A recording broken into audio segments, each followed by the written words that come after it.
Seetal Kumar Palji, Head Research Planning and Business Development, Head NML Intellectual Property Facilitation Center for MSME, Professor Academy of Scientific and Innovative Research, CSIR, National Metallurgical Laboratory. Sir, I welcome you. Now, to know more about the sir, he has received his PhD degree in physics from Jadavpur University and has a vast professional experience of about 25 years in the area of research and development and technology management. Sir has about 10 publications in SCI and Scopus journals, and a number of patents are there under his name. Sir has also received several awards. The main ones are the CSIR Technology Award, the Raman Research Fellow from CSIR, and also the CSIR Technology Award in the year 2015. And there a long list is there for the awards for Raman Seetal Kumar Palji. So with these words, sir, I welcome you for your keynote session, and sir, we really look forward for your today's words. Sir, over to you, sir. Yeah, good afternoon. I'm audible. Yes, sir, you are audible. Yes, And sir. my slide is visible. Yes, sir, your slides are also visible. Okay, fine. Okay, sir. Good afternoon, faculty members. Today, actually, I'm just speaking that some of the importance of the intellectual property rights and what are the challenges faced in particularly academic and research organizations.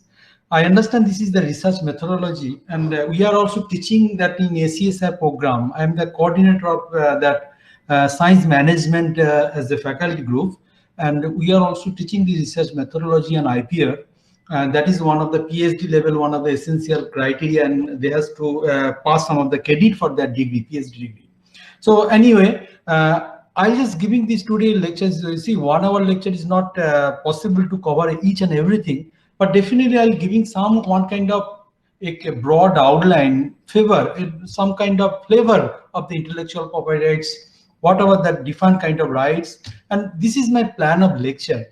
If you see this basically my enter this 1 hour lecture, I'll just touch the overview of the intellectual property, its protection and benefits, how this knowledge of IPR will be useful for the researcher, when the researcher going for the entrepreneurial journey, how the role of IPR, how the IPR will help them, what are the top challenges in IPR system, particularly in India, national IP policy for the academic institutions, IP search and analytics. That is one of the very useful tools as the research methodology is concerned, and PAT informatics, one of the first emerging discipline of the academic interest.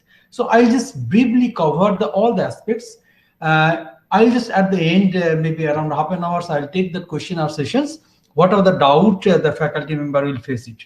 So I'll just, before that, I just have some overview of my institution. As you know that CSR is a the leading R&D organizations in India.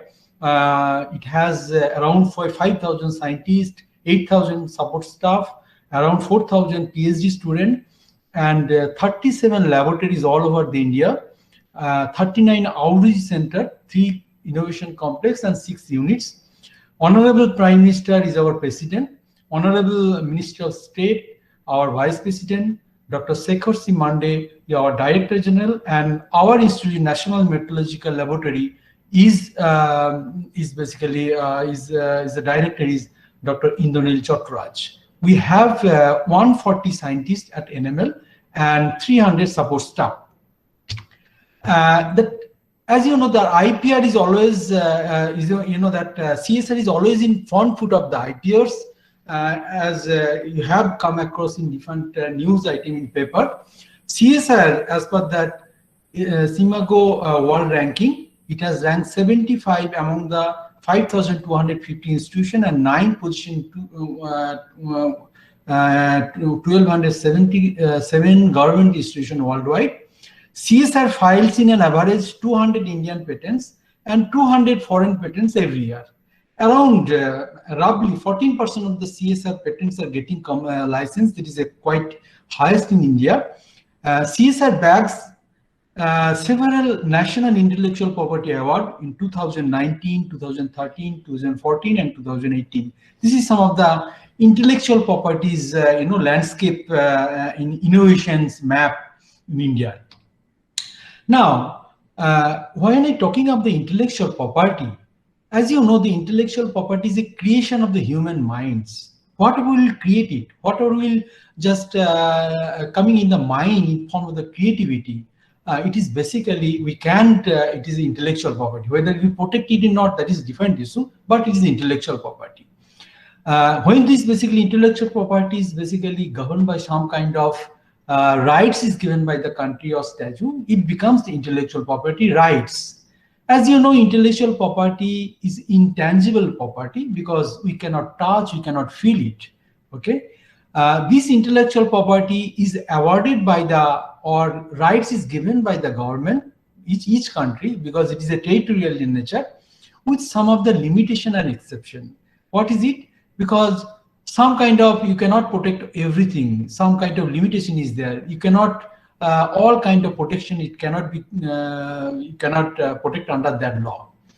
Intellectual property rights is time bound phenomena. Whatever you are protecting, after sometimes it will be lapsed. Okay, it's depending on the what category of protections you are looking for. Now, when you're talking of the intellectual property, very common from our intellectual property are patent, copyright, trademark, industrial design, geographical indications. Apart from that, we come across the trade secret, layout of the integrated circuit, then traditional knowledge, and so on. So what I'll do it for the benefit of the faculty member, because whatever that, that innovation culture they'll inculcate throughout this research, some kind of intellectual property, they can protect it. So for the benefit of the faculty member, I'll just come across some of the flavor, I'll just giving one by one. Now, before that, let us see what are that evolution of the IPR in India. That IPR law first is enforced in as old as 1856, that is UK Act on Protection of the Inventions. After that, 1911, Indian Patent and Trademarks Act was enforced. Today's Patent Act Copyright Act 1957 was enforced in 1958, but it was amended several times. Today's Patent Act 1970 was enforced in 1970, but it was amended several times. Today's Design Act 2000, it was enforced in 2001. Today's Trademark Act 1990 was enforced in 2002. This is basically the evolution of the IPR system. If you see this IPR law, that enforcement ministry, like Ministry of Commerce and Industry, is basically enforcing most of the IP acts, like IP Acts 1970. It was amended several times. I just spoken to you. Trademark Act, Design Act, Geographical Indication of Goods, Copyright Act, Semiconductor IC Layout Design Act 2000. All is basically,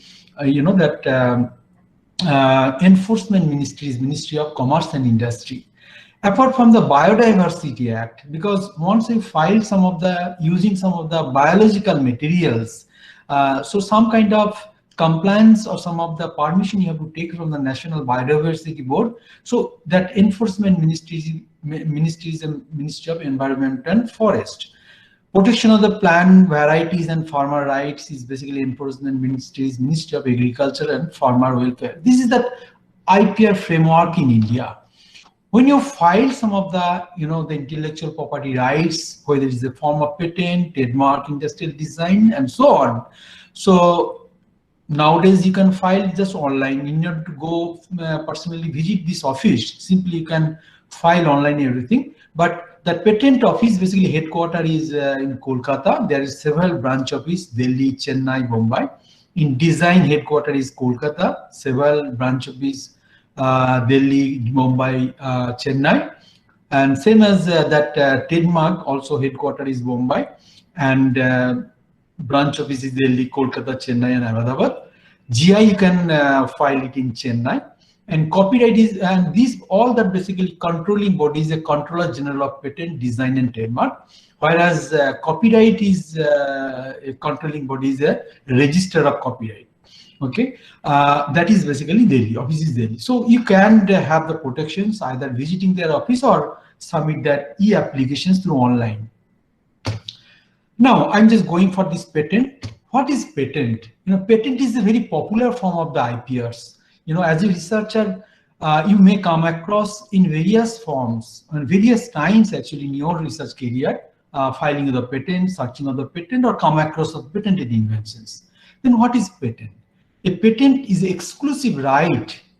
It is granted for any inventions by the government to the holder of the patents, and for the right is given for use, manufacturing or sale of a novel process or novel process design or any new inventions for a specific period. In India, it is a 20 years validity, and after that you cannot renew it definitely. And that particular right is given by the government without interference with the infringement of the other party. That has been ensured. You cannot infringe by the other patent. Patent is meant for the technical knowledge, as you know that in technical knowledge, 75% of the technical information is contained in patent. So it's a very important source of the technical informations. As I already informed, it's intangible property. So you can particularly transfer or license this property through licensing agreement, okay, or patent license agreement. Now, if you have the patent, you can enjoy the legal monopoly. That means you can either you can make use of your commercial exploitation of your inventions, you can sell or license your process or product for your commercial benefit. That means you can totally enjoy the legal monopoly. It is a negative right in that sense. It will exclude other from benefiting your invention. Somebody is basically want to use your inventions, he is to approach to us, he has to take license from you. So it is the negative rights. And as I told, patent right is a territorial nature. Suppose if you are filing in India, your patent will be valid in India only. Okay, so if you want to make the protection of your inventions some other countries, suppose you want to making your business at 10 countries, so you have to file in 10 countries patent filing. So you have that much of protection, you have to take it. Always remember that patent right is territorial nature. Your patent, Indian patents, is not validated in outside India. Now, what can be patented? Suppose if you have the inventions, you have to ensure that you have the novelty in your inventions. It is a non-obvious. That means you should have an inventive step, and your inventions have some industrial applications. That means your inventions have some industrial applications. You have to demonstrate that that whatever I'm going to file, it will be used by some industry. And as I told, I'll inform you that inventions which is not falling under the section 3 and 4 of the Indian Patent Act, because that section is defined which invention you cannot patent it. So beside that, if it is satisfied this criteria, you can file patent applications. Now, what can be patented? Suppose if you have some inventions on new compound, new compositions, or new formulations as such, a process for production of the new compound, new materials, you can have the patent, or improvement of the existing process. Already some processes exist, some kind of improvement, some of the process innovations you have made it. Okay, maybe some of the incremental innovations, you can have some of the new patent for that. Synergetic compositions. Synergetic composition means when you're making some kind of product or some of the composition, say I'm just three raw materials I'm making and products and new compositions, A, B, C. And these three properties, when you're making this final product, if these three properties isototically exist, suppose if I'm putting say sugar and salt solutions, okay, so when at the end, the final solutions, both the sugar property and salt properties is there. It is not a synergetic mixture. Okay, so if this making the mixture is a final new type of properties, then it is a synergetic mixture. So when you're making some composition, we ensure that mixture should be synergetic in nature. Then you can have the patent on that. Medical device, improved device, any new machine or new device, or any improved device or improved machines, you can file for the patent applications. As I told, which inventions cannot be patented? Section 3 of the Indian Patent Act 1970 is very categorically mentions. You can read that particularly sections. But for that particularly benefit of the faculty, I just enlist and the brief of that, what cannot be patented.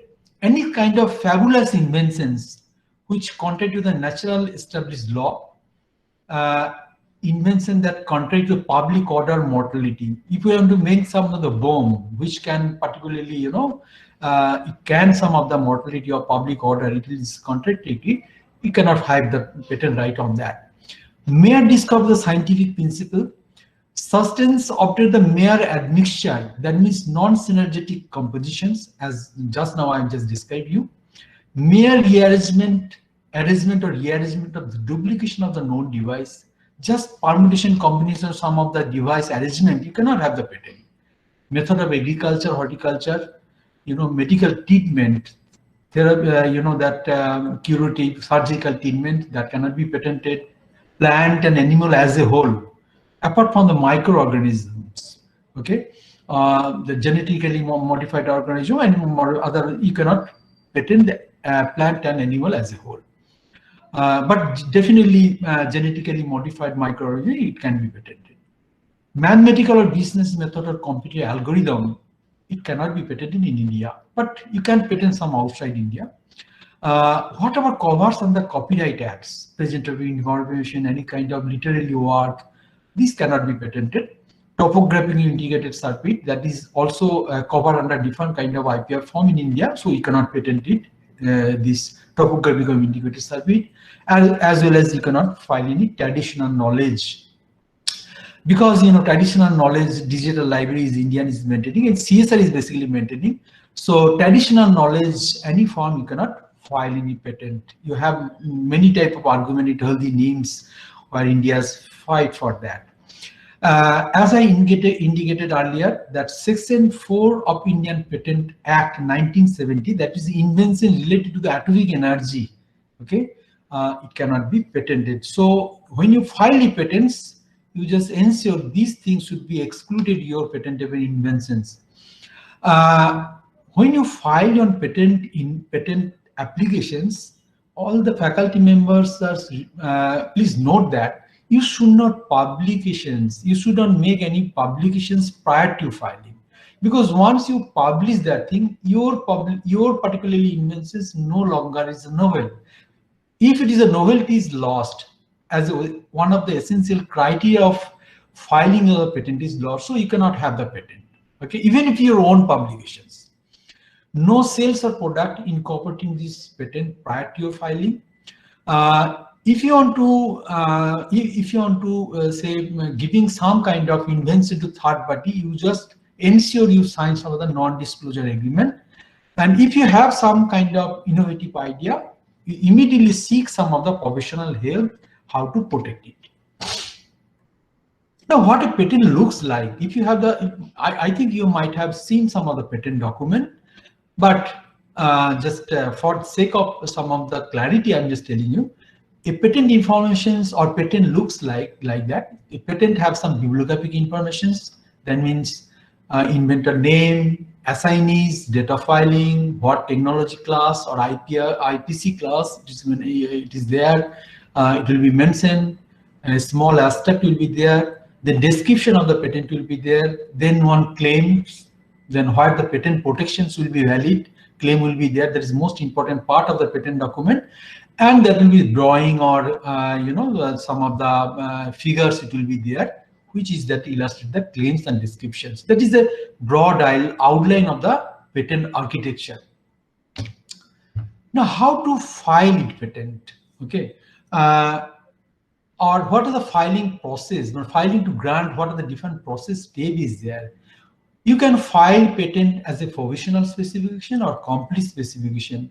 If your invention, if your idea is not quite mature enough, you can go for the provisional specifications. If your idea is validated through the experimental data, then you can go for the complete specifications. Whether you are going for complete specification or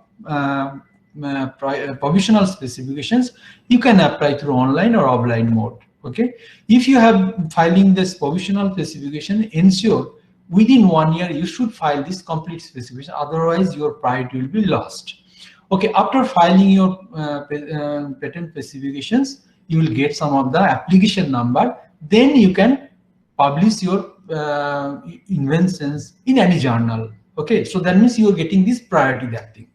Once this particularly filing is took place, it will take 18 months, then your publication will be published. Okay, but you know that as per patent provisions, you can apply for the early examination also.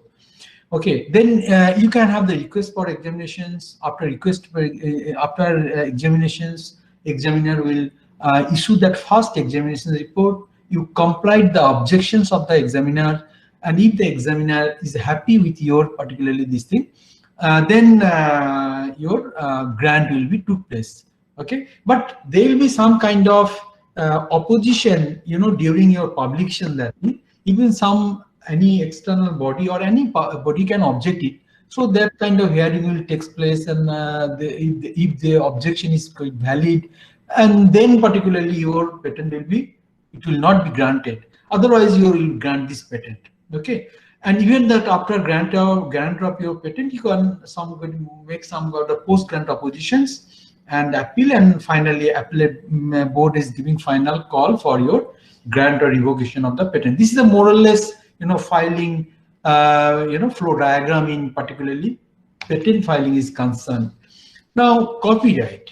You know, copyright is basically an important form of the intellectual property rights or the academic institution is concerned, because many of the faculty members writes different kind of, you know, novel, different kind of, you know, that literary works, software codes, programs, and so on. Even some of the artistic works, okay, or dramatic work and so on. So copyright is a legal rights granted to author, composer, publisher, or distributor to exclusive rights for their publications, sale, distributions of any literary, music, dramatic, or artistic work. So legal ownership will giving in form of a what for that, what are the programs or what are the work you are going to copyrights. Okay. As actually, you know, that is, please remember that copyright registration is optional. It is not mandatory, because many times, but why this copyright is necessary? It is basically necessary as a prima facie evidence in the court of law. If suppose somebody challenge you, you can have one prima facie evidence or copyright registration certificate. Then that in court of law, that particularly judgment will be in favor of you if you just show the proof. So that it is optional, but it's not mandatory as I inform. Copyright registrations has to be made in prescribed format. The first schedule of the rules already indicated in the acts. And for different application, you have to make the different applications in that copyright application. You have to submit it. You have to make the requisite fee for these applications. Either you can submit from your signature, or you can assign some other power of attorney. He can file on your behalf. Now, what is the advantage of copyright registration? As I inform, it is not mandatory. It is giving some of the privacy evidence in the court of law. You can have some kind of, you know, the genuine record when the challenge comes. Okay, or you can some kind of sue some of the infringer in the court of law and claim some of the damage. Okay, so the copyright registration certificate, which will giving some kind of protections. Even suppose not in particular literary work, but when you think about some of the music and some of the videography or some of the this kind of creative work, a lot of expenditure, some of the, you know, money is involved. So this kind of infringement is a lot of loss for the producer. So that's copyright. They just differently copyrighted because seek some of the penalty in the court of law if some of the infringement took place. Okay. What kind of rights one copyright holder gets is a statutory rights. That means You can enjoy, permit. You can enjoy the permit for the reproductions, distributions, broadcasting, translation, all kind of authority you will enjoy. You can enjoy the economic rights. That means you have the legal monopoly of these rights. That means you can transfer, you can sell, you can license your rights for your commercial benefits. You can enjoy the moral rights. That means right to claim authorship from your work, or you can object any kind of distortion or modification of your publication or any work. That you can raise this objection. That moral right you should have. It's a negative right in that sense that you can stop other for exploitation of your work for their benefit without your consent or licensing from you. Okay, that's that kind of benefit you can enjoy if you have the copyright registration certificate.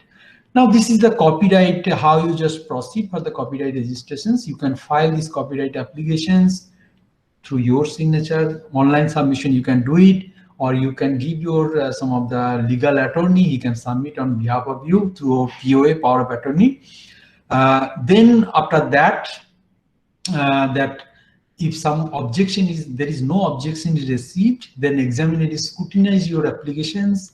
If examiner finds some the discrepancy in your applications, then they will come back you. If there is no discrepancies observed, then registration is approved. If there is any objections, then or objection by any third party, that hearing will take place. Register of copyright, register of the copyright hearing from both the party. If it's satisfied, the objection is basically is non-admissible, then your copyright is approved and their objection is rejected. This is the more or less copyright registration process in India. Now, once you this copyright, there is validity. This copyright has validity. As I told, patent has a validity of say 20 years. But definitely you have to renew it. If you not renew your patent applications, it will be lapse. So 20 years basically maximum extent you can live of the patents. Okay, patent can be lapsed as soon as if you not renew it. Like copyright also is a validity 60 years. That means author's life plus 60 years. That is the validity. But validity is basically different countries. Validity is basically different. That is a total global map is informed to you. You can check that validity of the copyright in different countries. India is life plus 60 years. Now trademark. Trademark is very important form of the IPR if you need to marketing your product and goods. Okay, during your entrepreneurial journey, if you want to make some of the as a become entrepreneurs and you develop some kind of products, that trademarks plays very important role. Then what is trademark? Trademark is a visual symbol in the form of the word, device, brand, ticket, headings, label, and so on. It is put in the article of the commerce. What are the products you are going to market it? It is put there. That means if you find many sizes within bracket, T, that means it is a trademark protected products. Okay.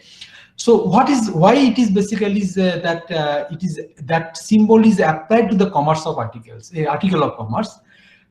Because it is basically public come to know from the origination of that goods, who is the producer of the goods, and the quality of the goods. So customer has basically choice what product I'll buy it and from where I'll get it. Trademark can be a sign, word, letter, drawing, picture, color, shape of goods, graphic representation, and combination of that you can make this particularly trademark and put in this particularly in your article of commerce, what you are going to market it. Trademark is basically registered by the National Trademark Registry and is valid for the territory. As I already informed that all the IPR is basically territorial in nature. So it is valid in that country in only. Period of registration is basically 10 years. That is validity of the trademark registration 10 years, but you can renew it for indefinite period as much as you want. So what type of trademark you would like to get it? One is the product trademarks, whatever putting in products, specified in your products. Okay. Service trademark, What about the product, what service you are giving? Like Tata Sky is giving some of the cable services or any kind of broadcasting services, then putting that this kind of service trademark. Certification trademark, any kind of product which is certified by some of the certification body to ensure the quality or or specific features is embedded. Like this product is basically ISI standard, or product is basically food corporations or FTO certified, or product is basically hallmark. That means purity of gold is basically assured. This is a certification trademark. Some kind of collective trademark, many kind of the group or association using these marks for their collective commercial benefit. Okay, this is a collective trademarks. This kind of trademarks is basically used. Unregistered trademark is TM. Suppose suppose you have basically applied for the trademarks, but you are not getting this trademark. Okay, so you can use this by this time trademark TM, SM, or even if you not applied for the trademark, still you can put in the TM. Okay, so some kind of legal protection you can get it, but registered trademark you can get it within Circle R. So if your trademark is basically registered, that kind of symbol you can put in your goods. This is basically trademark registrations, the flow diagram. If you have some of the trademark, if you draw this particularly draw that marks in that A4 size paper, you make the representation specific which class it belongs that you identified.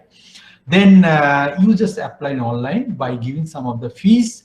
Okay, so examiner will examination that thing, and if it is accepted, then particularly it will be published in trademark journal for receiving the opposition from the public.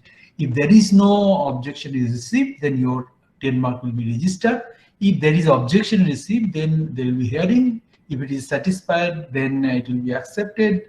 Or if it is not satisfied, that will be rejected, or some kind of modification they will look from you. Now, what is basically trademark used for? As I mentioned this thing, trademark is basically used as a competitive business tool for your entrepreneurial journey. It will be promote the product sale. That means if you have particularly product is marked with some of the trademark, so it is a basically brand promotion of your products. It is strengthens the customer loyalty. If the trademark allows the customer to distinguish the product in the marketplace, this product is made of Tata or this product made of some other companies, you can distinguish by through these marks. This Tata marks is embedded in the product itself. So I can definitely like, okay, is the product is Tata, so definitely it will be good. So some kind of customer loyalty will enjoy.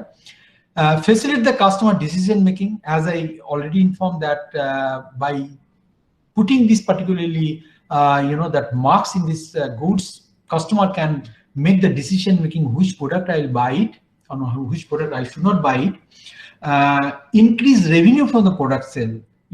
That customer sometimes paying some higher prices if this for the brand. Okay, if it is a suppose it's a branded product, I can have some of the better prices. I can give the better prices for the market, so that particularly enjoy some of the increased revenue in the market. It is definitely maintaining some of the market share. A good trademark is basically the advertising campaign. Okay, so it will basically is that appeal to the customers to buy these products.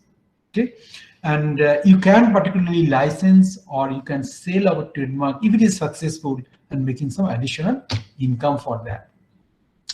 Now, industrial design. Suppose during your entrepreneurial journey, if you're making some kind of design and you like to protect it, okay? So these kind of intellectual property rights can give you that kind of protections. So industrial design refers to the aesthetic aspect of the looks of the product, how the particular product looks like. It basically is defined. This is basically nothing is the looks, how you can give in the looks of the product. So it may be three-dimensional features, or maybe different kind of texture, color, or different sort of lines or combination of all the features. You can giving this kind of looks of that your products.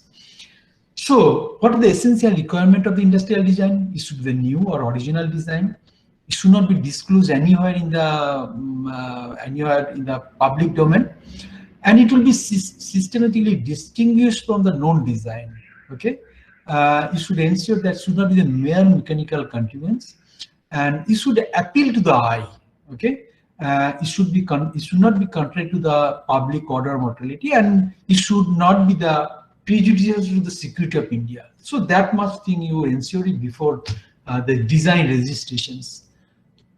But all thing you cannot apply for your design. Some kind of thing like certificate, calendar, forms, leaflet, mere mechanical contrivance, basic safe, different are the works of brochure, flag, emblem, and so on. You cannot have the design registration that is basically provided under Design Act. Now, how you register your design? Okay, again, that particularly whatever design you are looking for, A4 size, you sketch the design, you identify which class it becomes, because it is some of the uniform of the international class already one directory is there. You can choose what class your product will belongs, and you just apply in their specific format in given their site. Online you can application, you can make it. After application, your number will be allotted. Then examiner will be examine that your applications. If there is no objections from the public, your design will be accepted, and it will be notified in the official journal. If there is no receive any kind of complaint or objections, your certificate will be issued. If there is any kind of objections, then hearing will be there. If that examiner will satisfied your satisfied your whatever the defense you are doing, then it will be accepted. Otherwise, re-examination or it can be abandoned. So this is the basically design registration process in India. You can go for that. So what are the benefit you will enjoy from the industrial design?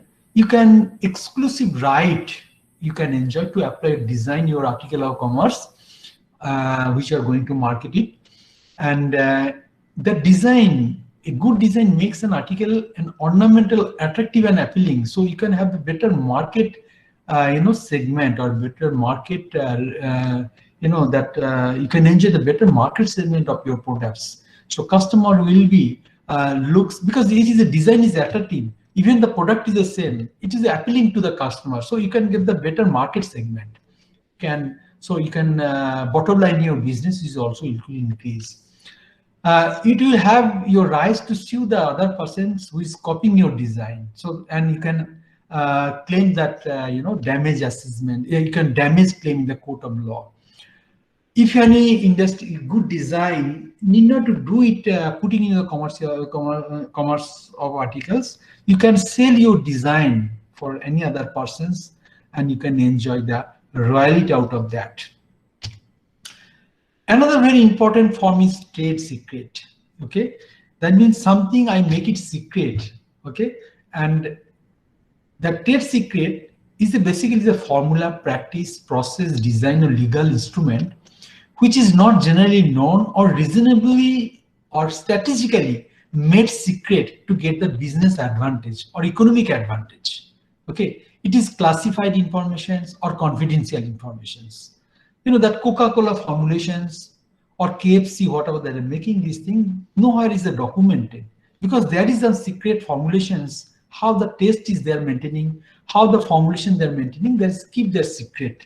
Okay, so the trade secret is basically what kind of thing we can just see in the market, a formula for a sports drink, survey method, any kind of recipe, new inventions which is patent application is not yet filed. Sometimes, if it is not patentable, or if you find that inventions has a lot of that economic advantage, then also you can go for the trade secret. Many times we cannot file this patent, that it is not filed because some kind of say non-synergistic mixture, but it is a mixture is very important for some specific applications. So you can make it as a trade secret. Okay, marketing strategies, manufacturing techniques, computer algorithms, these kind of things you can make as a trade secret.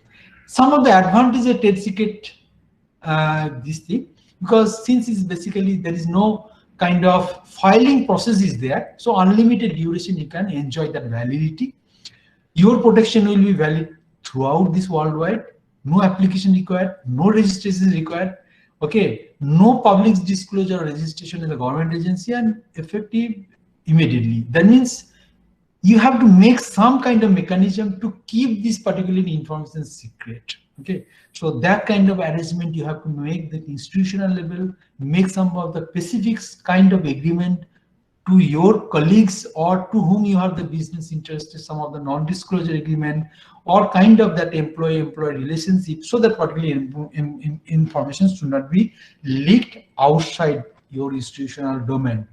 So that kind of information safety mechanism you have to adopt to keep this trade secret remain secret. Now, geographical indications, very briefly, geographical indication is the name or sign used or certain product which is corresponding to the specific geographical location or origin.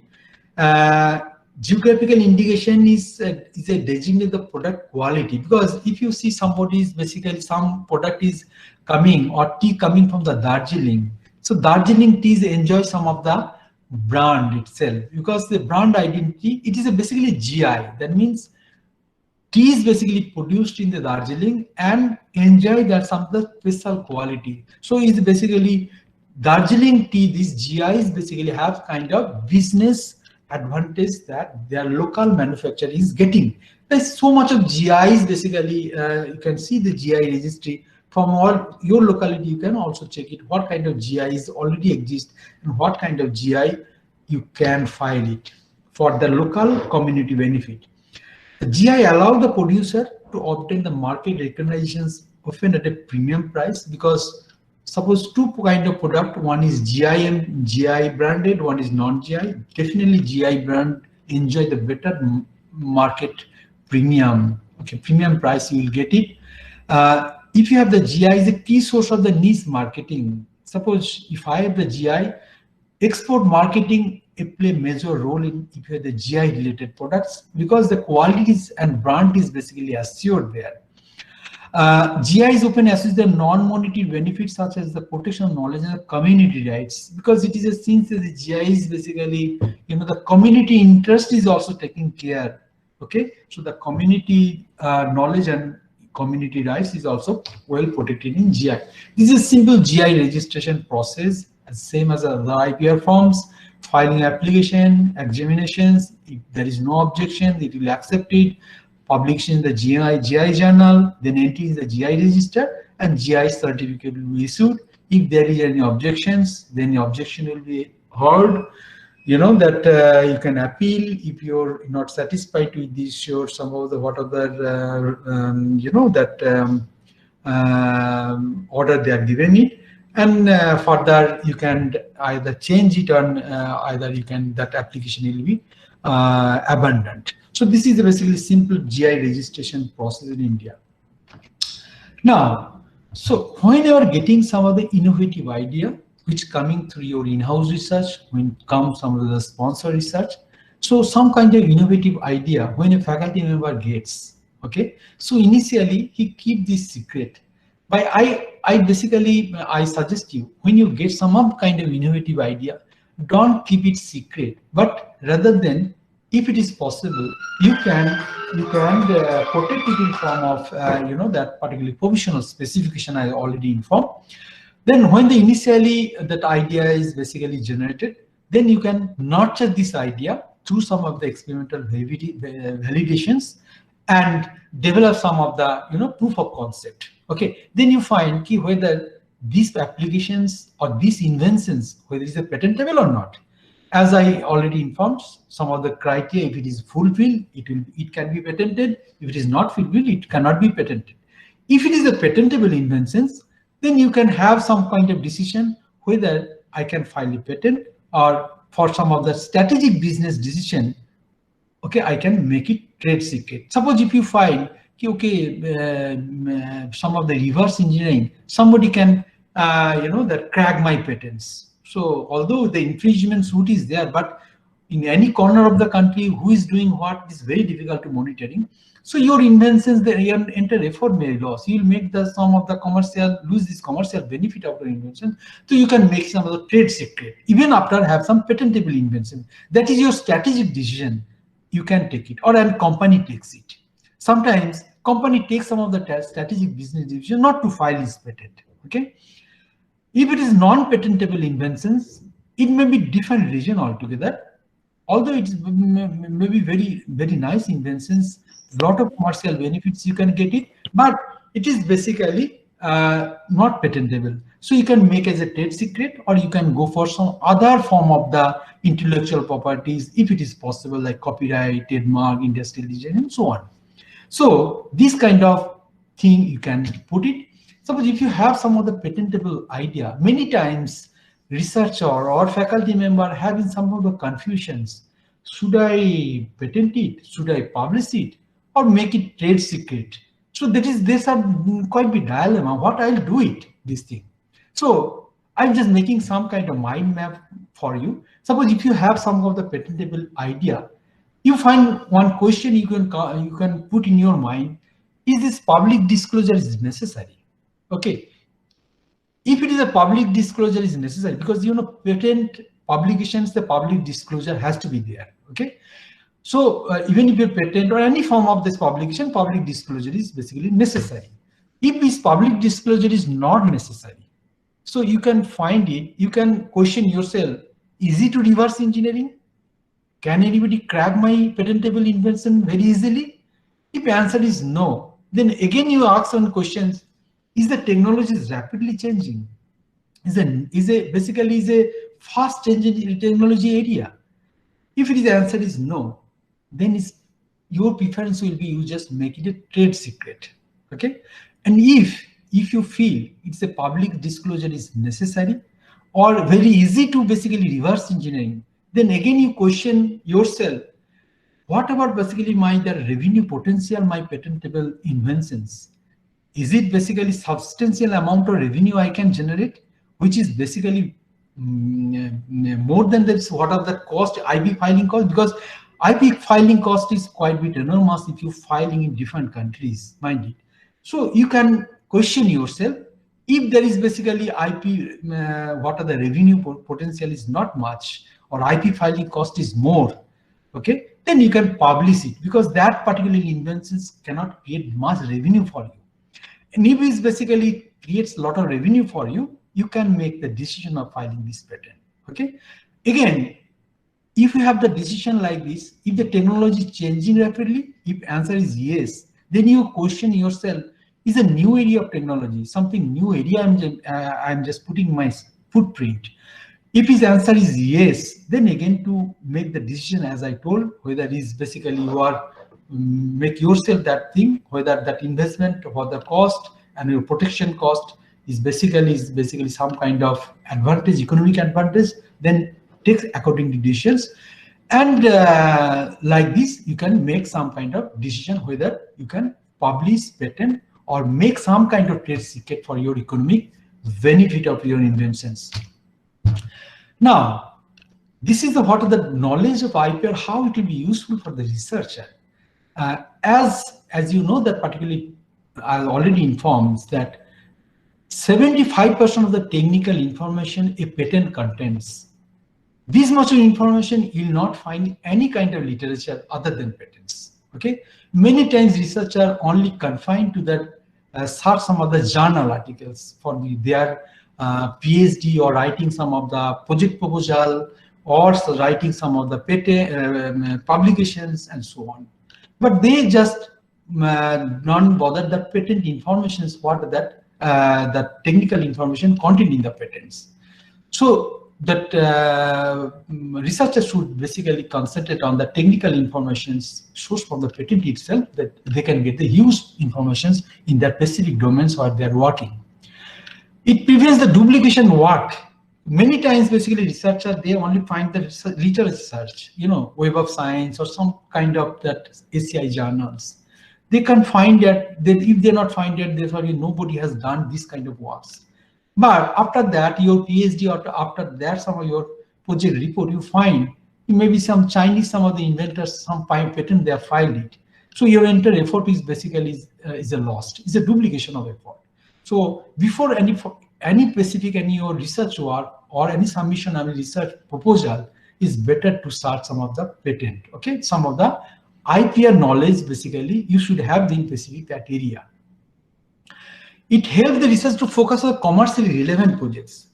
As a researcher or as a basically if you are looking for some industrial projects, or suppose some of the PhD degree holder, you're looking for some industrial jobs, he should look for some of the problem which is industrially relevant, or why the industry is concentrating, or what the industry is basically they are the working domains, or what are the technological landscape of that industries, or what are the technological growth story of that industries, what are the white space available in these technological domains.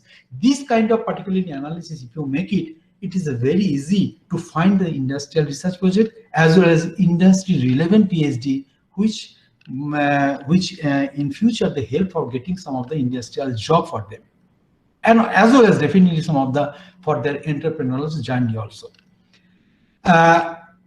Patent, when you're just making some of the patent or IPRs, whatever maybe, you can license this thing, because you need not to commercialize based on your innovations. You can simply, if you have the patent holder, you can license your process or products, and you can generate some of the revenue. You can have some of the royalty out of that, and you can generate some of the revenue out of that.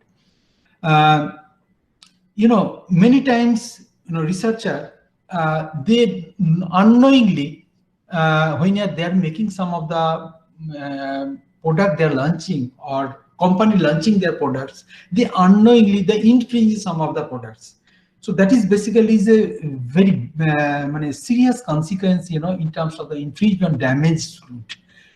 So they basically, if they are not making this kind of particularly alert mechanism in their particularly research streams, so end up with the litigations, and they end up with huge sum of money as a infringement damage. So that particularly that IPR knowledge help that infringement and save that company for the litigation cost. It will stimulate the creativity. It will stimulate. Pardon? एक friend organise इसका convener है इस बार. Pardon, you are just speaking to me.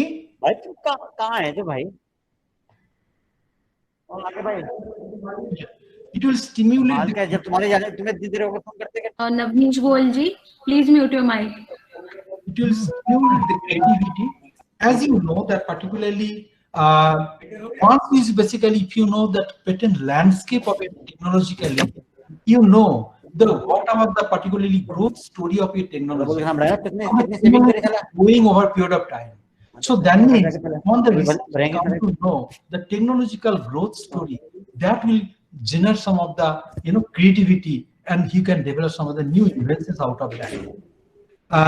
Need not to say that IPR basically encourages the innovation and entrepreneurships, and for your entrepreneurial journey, IPRs it will play very, very significant role.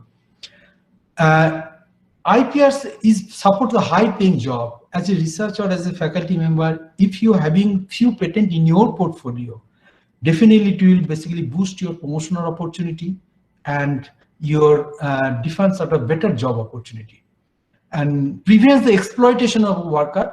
And if you have the good portfolio patent in your biodata, so it will you become not be exploited by your seniors, because you'll be needed that company. During your entrepreneurial journey, that IPR it will be used as a business tools, because in idea as such that is no any meaning. So you can turn your idea as a commercial ventures or commercial goods. So IPR play a very important role for turning the innovative idea into profits. When you IPR will be there, and if you have the IPR, you can make your IPR as a commercial, you can make use of your IPR, you can make your spin-off company, or make your licensing of your IPR for your royalty, and you can enjoy some of the economic benefit out of that. If, as I told that trademark or GI, these kind of these symbols it will be basically very important tools for marketing of your goods. And during your entrepreneurial journey, you should make use of these kind of tools for your business. IP is basically the asset, that's like tangible assets. IP is basically intangible asset. So that assets you can give as a collateral in the debt financing. That means you approach your banks. If you say this is my IPR portfolio, this is IP assets I have, they can give you finance it. The debt financing they'll generate. So you can, for your business, you can raise your fund. That is very important thing. That means IP will help you to raise finance through that as a collateral, okay? Because it is intangible assets. It is improve the export opportunity. You can enjoy the better market opportunity, particularly export of market is concerned, particularly GI, trademark, it is enjoy the better market segment. So if you having your product is basically GI brand, GI emblem, .ti, you can have some of the export opportunity in your products, export opportunity, as well as some of the market segment you can grow in that area. It accelerates your business growth. Most of the innovative company in the world come across the IP intensive growth. Any kind of, you might have heard the 3M story, okay?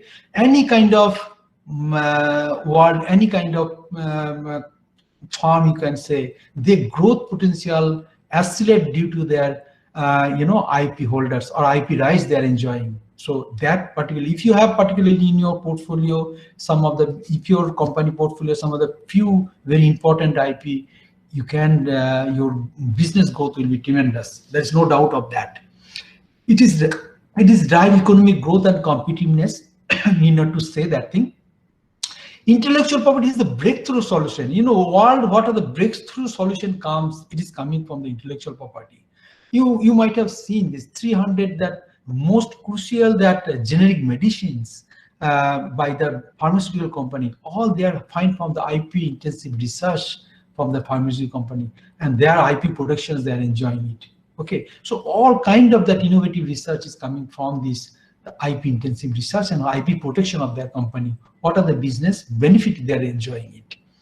Any IP protection for any medicines, prices, and whatever that that's open medicine which is not IP protected, you can find this difference. That in the marketplace, if suppose IP protected any medicines, if cost is basically say X, it's non-IP generic medicine cost maybe X by 100, something like that. So it's enjoy the better market segment and better revenue position in the market. And another kind of very important business is particularly the patent troll. So you need not to make any kind of business out of that. What will do it? You just see this emerging market trend and you just buy several these are the emerging patent from the different various kind of researchers.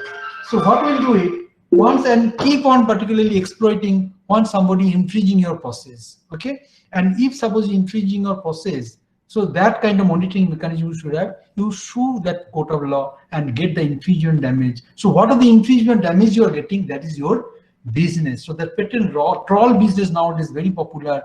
They are enjoying this market and they are getting business because of the filing the infringement suit and getting the damage claim from the infringer. So this kind of business is basically patent trolls are enjoying. Now, it's the IPR basically bridging between two worlds, this academic world and industry.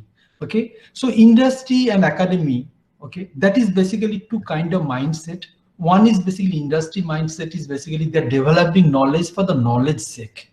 Okay, they are enjoying the academic freedom. They usually just do the open disclosure. They are basically happy to publish in this paper. Whereas the industry is basically they are doing this management of the knowledge for their only profit. They are making these very confidential informations or that information they are not making disclosure. They are not making very limited disclosure so that their profit will become protected.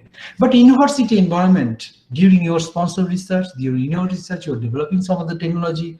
That's technology when it is mature level, that industry is taking from you. So that means from the technology or from the IPR or technology that industry you are transferring the industry, university that transferring the industry, and that industry is getting benefit, whatever that R&D result as the outcome generated from the industry. This is some of the bridging between these two worlds, that academic world and industry. So this is a simple patent commercialized model and academic environments. So when the patent, when the particularly academic industries, some kind of concept developed, okay, through some of the research from in-house or sponsored research, some proof of concept develops. From the proofs of concepts developed, then some kind of IP protection take place, okay, and then IP protections, then you can scale up your process. Then when the technology readiness level is more than 5, you look for some of the potential clients for transfer of this technology, or your organizations look for, I can make some of the spin-off company for that venture. That spin-off company can be special purpose vehicle or Section 8 company, whatever may be. So for that, you can make it. And if you transfer this technology, it will generate some of the cash flow. You can have some of the royalty, regular royalty you're getting from the company or to whom you are transferring it. Not only this money, you are getting some kind of product informations. You are transferring this technology, you don't know what kind of technology upgradations, what are the problems coming in. So that information is come back to through grant back systems. Okay, this is my product quality modifications, or this much of upgradation is required. So that particular industry is giving back informations, and you are incorporating this thing for the revised product and revised process. And again, you're transferring this industry. So this kind of mechanism you are putting it. And spin-off company, you are making your own profit, you're selling in the market and generate some of the revenue. And academic and after patent protections, you can file your publications, because that time you're free to file, free to publish your papers. And definitely, if suppose you have your PhD or articles, you can publish in the papers. So this is a simple patent commercialization model where the academic institution research usually follows. So as a researcher or as a faculty member, you feel I have to be entrepreneurs. For your entrepreneur's journey, these IPR systems will help a lot, because when you think definitely I'll be entrepreneur, or I'll be having some entrepreneurial journey. So you just select some of the specific patent products or process, which is basically protected by the patent, because otherwise, you'll not get the legal monopoly out of that. After that, you are just going for the financing. Look for the financing, as I told, that during your financing, all kind of IPRs you can use as a collateral. So bank will give you a loan. So your financing, no problems. You're getting the sufficient money for that. Then when you're going for product design, all kind of industrial design, trademark design, GI, it will promote your brand, okay? And that will promote your commercialization market. During your commercializations, you ensure whatever the product I'm making, am I just basically, whether it is basically, whether it's a free from market, when I'm freedom to operate is there, okay? That much of you have to ensure, otherwise you will end up with infringe some other product. So that much of thing, when you're making your product, that is comprising the several IPRs, okay? So that means freedom to operate search, you have to make it during your commercializations, your products, okay? And during your licensing, all kind of your IPRs will help it. And during your export also, all kind of IPRs will help. So that means your entrepreneurial journey, particularly all kind of IPRs will support you. Now, what are the key initiatives for that innovation culture of our country? That is basically first, this kind of, not first, it's remarkable that particularly that one policy framework was basically laid by the government in 2016. The cabinet approved that National Intellectual Property Rights Policy, okay, to build the future roadmap of the intellectual property in India. It basically aims to increase the awareness, creation of the IPRs, ensure the strong and effective IPRs law, modernization of the IP administrations, and so on. That is the national IP policy was created. Then Auto Innovation Mission, that was one flagship initiative set up by the government under Niti Aayog, and that is promote to the innovation and entrepreneurship. And another very important thing is basically as the academic institution is concerned, that cell for the IPR promotion and management, CIMAP, that is it was under that Ministry of Commerce, it was set up, and the CIMAP was prepared a 23 pages proposal or guidelines for the implementation of the intellectual property rights policy for the academic institutions. So I'll just see what are the policy guidelines it is, so that particularly the academic institution is basically following. National IP policies, basically the outline of the national policies, that thing has already informed, that is primarily it is basically IP awareness. I'm not just highlighting that thing, it is basically emphasizing the generation of the IPRs, so that particularly how to stimulate the generation of the IPRs. It is basically how to create the legal and legislative frameworks of the country, how to strong enforcement law can be made it, administrative management, how to modernize the existing system, how to commercialize these IPRs, okay, and enforcement mechanism, okay, and building the human capital in IPR. That is the main objective of the national IP policy. Keeping on of the objective, to fulfill this objective, that the CIMAP, that is Cell for IPR Promotion and Management under the Ministry of Commerce, they has the making these guidelines for the academic institutions, that what are the IP policy the academic institutions should follow. Okay, so that policy is basically guidelines that you can details, you can that guidelines read this thing. I'm just that objective of the policy is to provide a framework to foster the innovation and creativity by the nurturing new idea and research in an ethical environment. Another objective was that to protect IP rights generated by the faculty, student, and staff of the academic institution, and that particular guidelines was enforced 9 September 2019. Okay, so it has been enforced by 9 September 2019. Another objective is that to provide a system for ownership control and assignment of the IP rights, sharing revenues generated by the IP created and owned by the academic institutions, to promote more collaboration between the academia and industry through better clarity on IP ownership and IP licensing, to create a mechanism of the knowledge generation and commercial exploitations. And most interestingly, they told all that particular academic institutions to establish an IP cell. Okay, and I'm sure most of the academic organizations, they already create such cell. Primarily, that objective of the cells to support all kind of innovations, creativity, and IP related works for students, research scholar, and faculty members.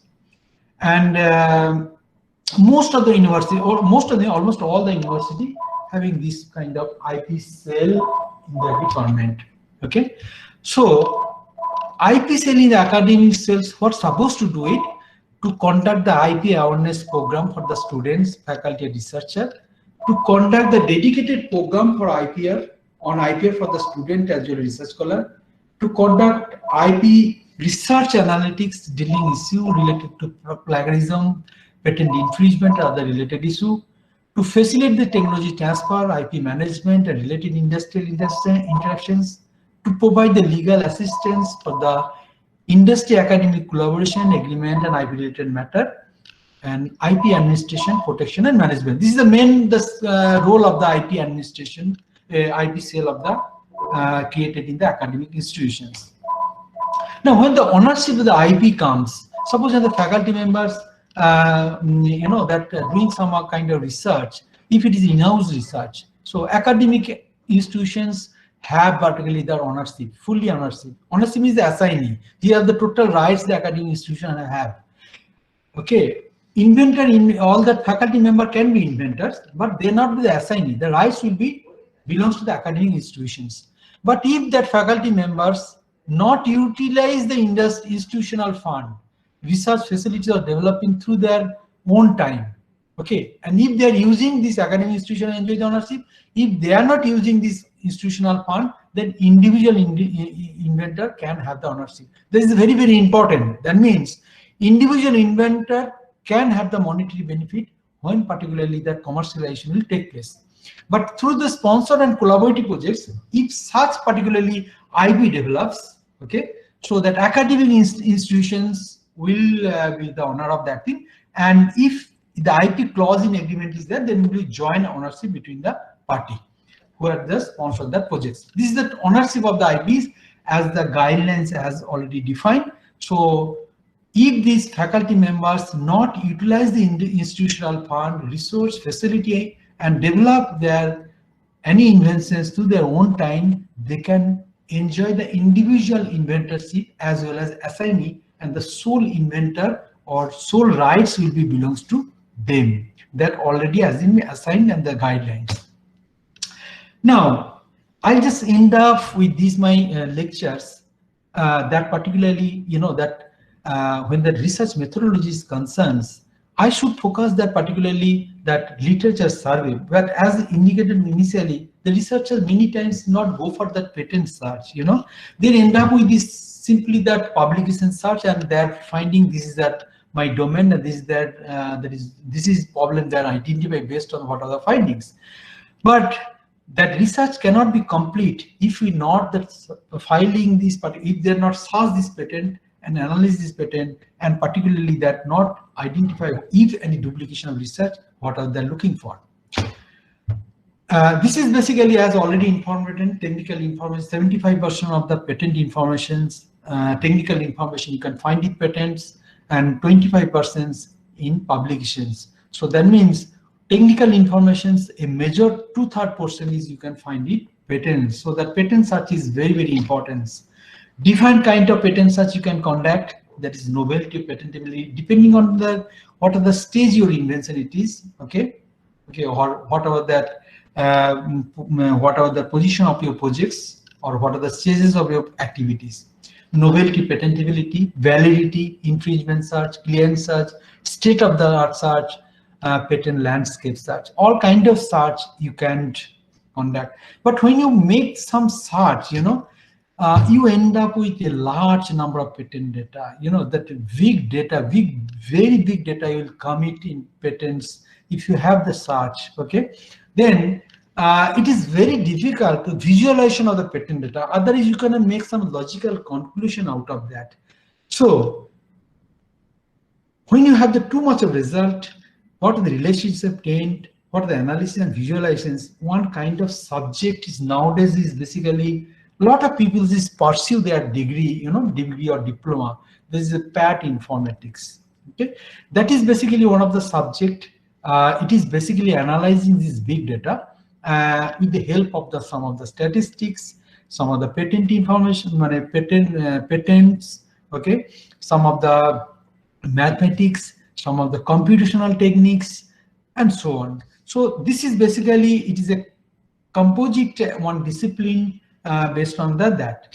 Okay, so what is the PAT informatics? That is the emerging areas. I think most of the company, they have one portfolio, some of the, that kind of scientific stuff in company. So that is PAT informatics, basically the science for analyzing patent informations to discover the relationship trend.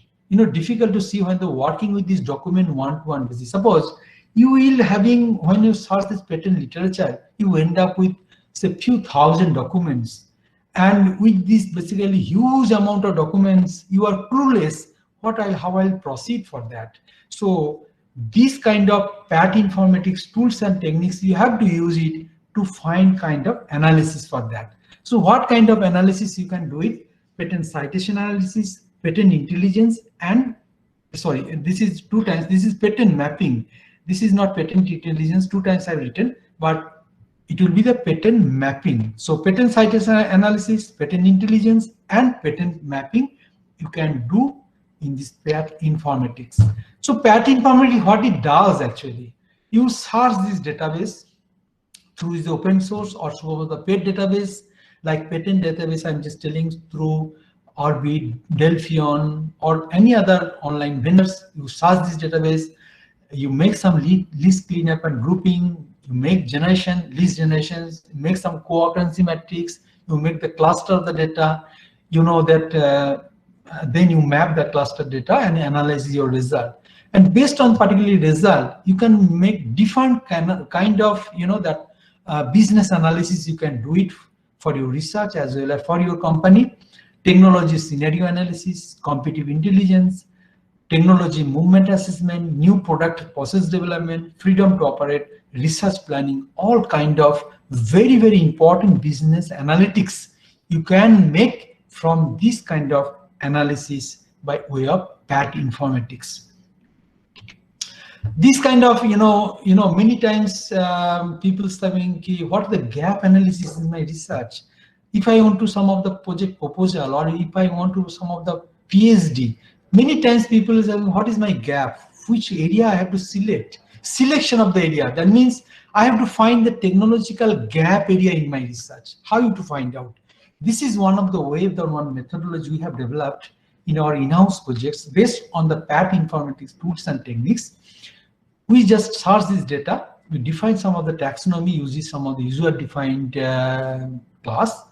Search literature from the cluster and non-cluster data. That means, or non-structured data from patent, paper, wave. Then we define the taxonomy from the user-defined classifications. We data clean up through the fuzzy matching. We use some of the software coding. Then we just generate the list. Then we cluster the taxes data, we map the cluster data, then generate from the coherency matrix, and we generate the pattern map. And all that particularly needs some of the domain expertise. Unless you know the specific domain expertise in the area, you cannot do it, this kind of white space mapping. And that is very, very useful as the industrial point of view. I end up with my lecture with one of the development, our institutional toolkit. Ministry of Micro and Small Scale Industries, Medium and Enterprise, MSME, has funded one project. We have developed one, IP Facilitation Center for MSME, and the primary objective of that thing to promote, support the facilities for drafting, evaluating, searching, and mapping of the IPRs, to help the filing, registration of IP applications through authorized patent agent, to facilitate IP transfer, commercialization of technology and entrepreneurship development, to facilitate collaborations for technology tie-up, upskilling need of the business entrepreneurs, to provide a disseminate information of the best IPR practice, to provide the guidance in filing application, licensing, technology transfer and agreement, to advise beneficial legal remedies on the IPR related issue, and conduct different kind of workshop or IP awareness program for the development of the MSME. So we have the IPR cell, we have all the necessary infrastructure,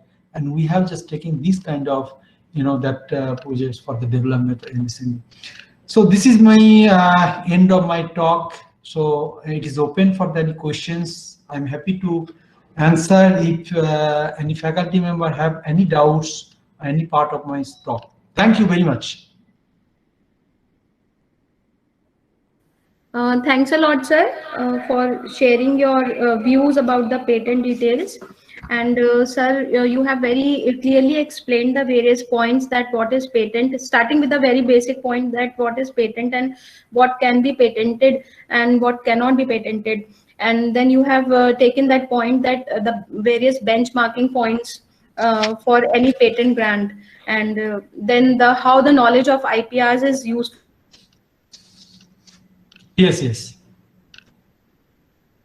Also taken this point that patents are for the industries and for the academics both, and how we can bridge the gap between the university and the industries regarding the patents. Then following that, there were the guidelines on the implementation of the various IPR cell at our at the academic institutions like us. We are also one of the academic institution. How can we build a IPR cell at our place, the various guidelines for that. So you have very well taken all the points, and now I request all the participants, if there is any query from any side, if any one of you want to ask some question or you have any doubt regarding how to go for the patenting of your paper or for your project. If there is any query from the side of the participant, please you can share your views, or you can also write in the chat box.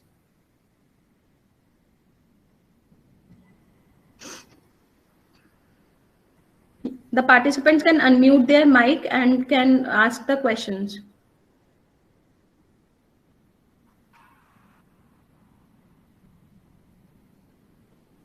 Any one of you?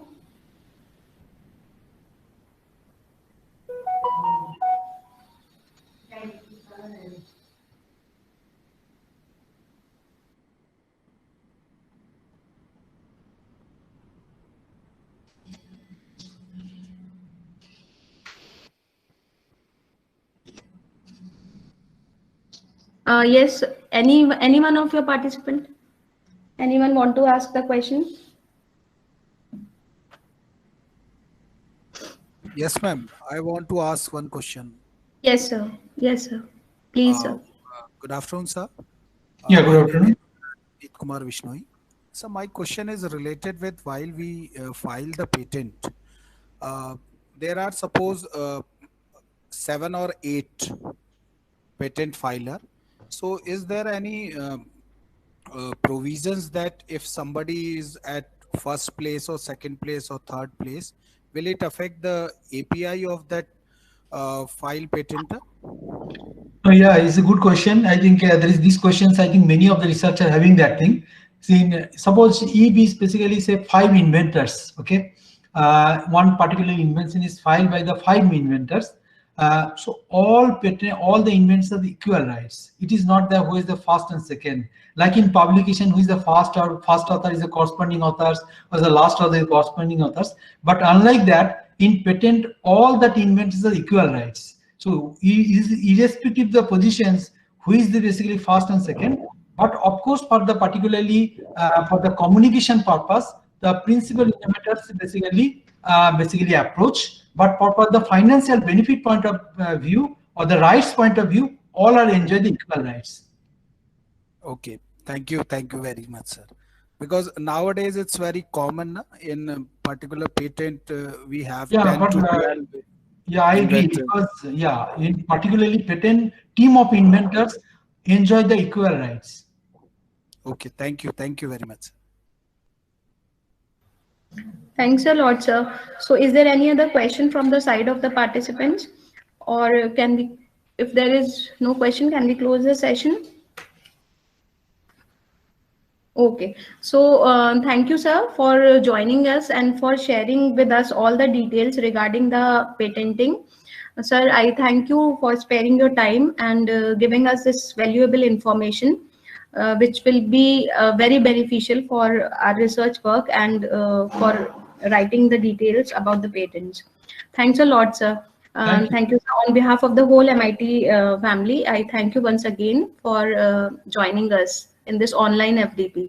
Thank you very much. Thank you. Thank you. Thank you, sir. Thanks a lot, sir. So I'm Uh, closing the session. okay, sir. Okay. Okay, sir. Now we'll be having a second keynote speaker with us, Dr. C.R. Rene Robinson, and we'll start at 3:30 p.m. with our second keynote speaker.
Good afternoon, one and all present here. I welcome you all in this next session of the first day of this FDP program.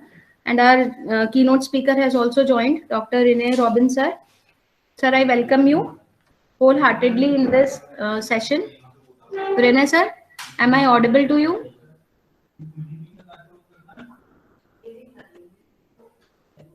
Yes, sir. Yes, sir. Good afternoon, sir. Good afternoon, ma'am. Good afternoon. Good Thank you for your warm welcome. Robin sir is with us and he'll take the session on an innovative research on sustainpreneurship vision 2030.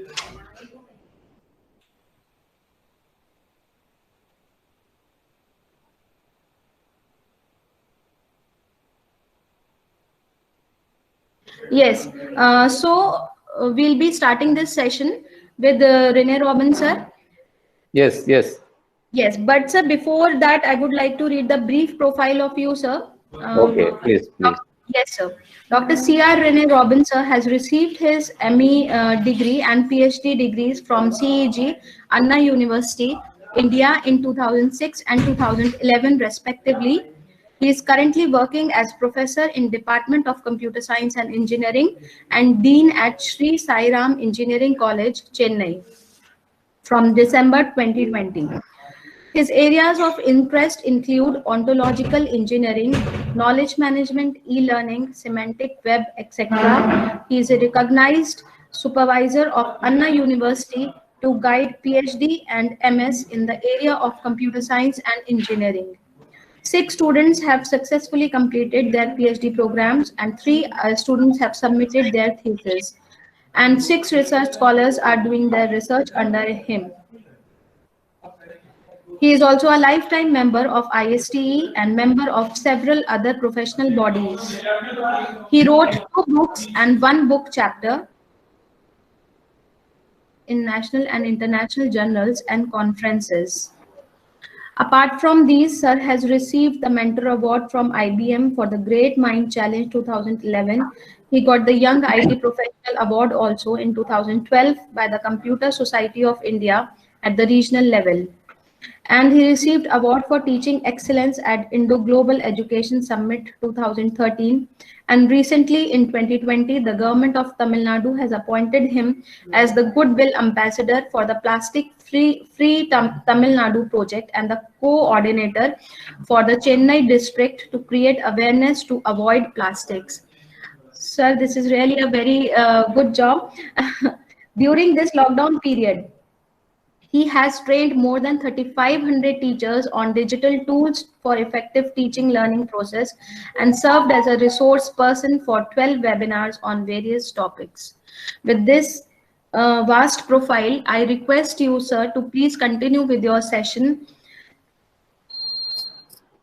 Very good afternoon to all. It's my great privilege and honor to be here and meet the participants, the faculty development program on research methodologies being conducted by Moradabad Institute of Technology. Hope my voice is audible. If my voice is audible, kindly put in the chat box. Yes, yes. Sir, it is very clear. Okay, thank you so much. So I thank HOD ECE for inviting me and following me for because this Moradabad Institute of Technology is not new to me. During the lockdown period, I have given the webinar on the teaching, enhance the teaching methodology with the help of digital tools. So thank you for considering me for this wonderful faculty development program on research methodologies, the need of the hour. When I have been asked to give the title for this presentation, so I have given the topic as an innovative research on sustainpreneurship vision 2030. The word is very new to most of us, but we need to be very familiar hereafter, this sustainpreneurship. And you and me are called to do some innovative research that is also inevitable. Doing innovative research is inevitable. So keeping this in my mind, I have coined this topic, and most of you are the research scholars or research supervisors and have the passion on doing research. So keeping this in mind, I have coined this word and innovative research on sustainpreneurship vision 2030. As have been introduced by the madam, that I am Dr. C. Rene Robin, working for Sri Sai Ram Engineering College. It's an autonomous institution doing wonderful service for the society for the past 25 years. I'm recently joined with this institution as Professor and Dean Innovation. So my role on this is to promote innovations. So I have chosen this topic and innovative research on sustainpreneurship vision 2030. Friends, it's the time to recap some of the known terminologies, discovery and invention. So the proper definition for discovery is recognizing something that already exists for the first time that nobody has found before. If you take Christopher Columbus, who discovered America, who discovered India? Any suggestion? Vasco da Gama discovered India. So discovery is nothing but is recognizing something that already exists for the first time that nobody has found before. So when Christopher Columbus discovered, he announced he was the first person to discover it. Whereas an invention is creating something totally new with one's own ideas and development.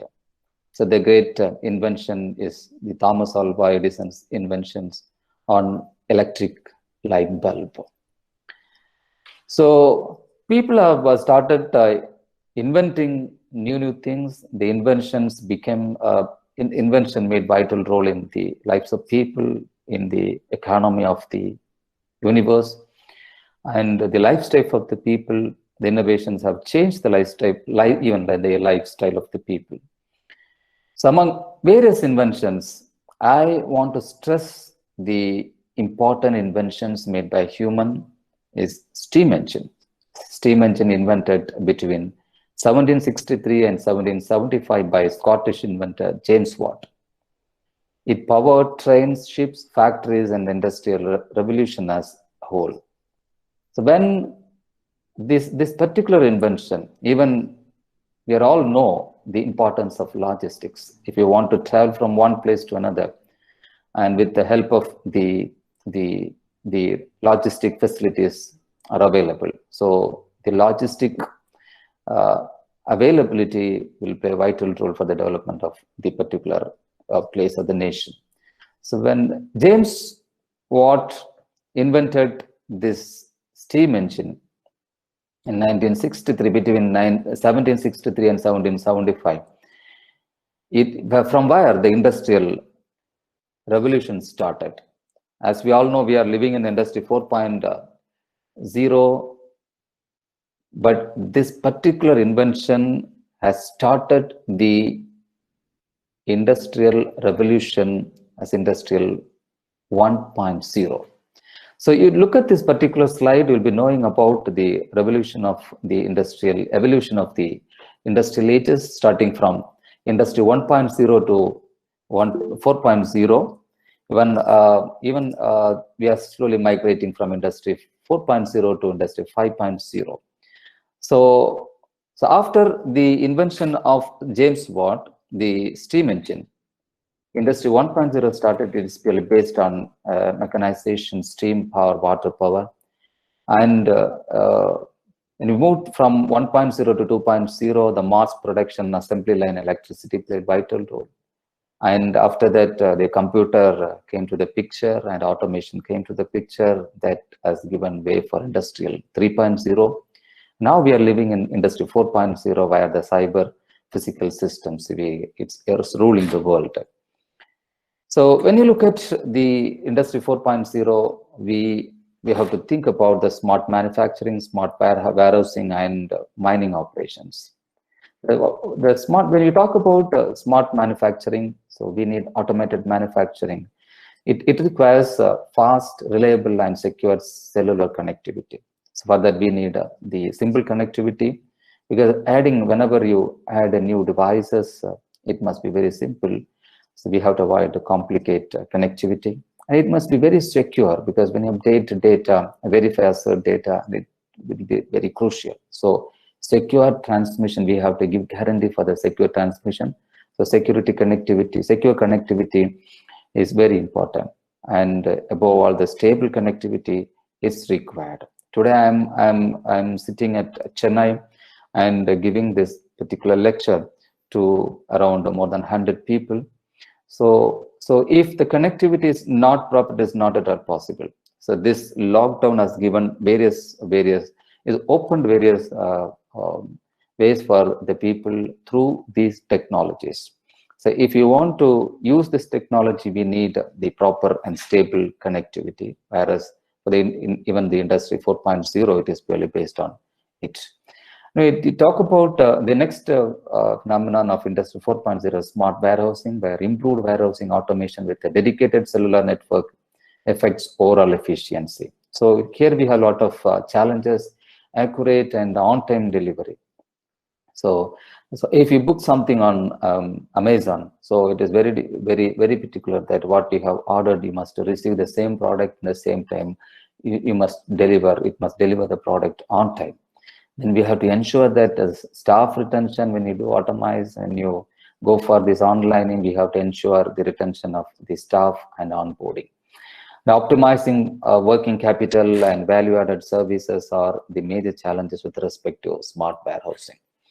So when you talk about mining operations, providing safer working environment can be addressed with cellular connectivity, and growing profit margin within mining necessitates a focus on optimizing in three key areas such as productivity, safety, and sustainability. So here, most of our discussion is going to be on sustainability.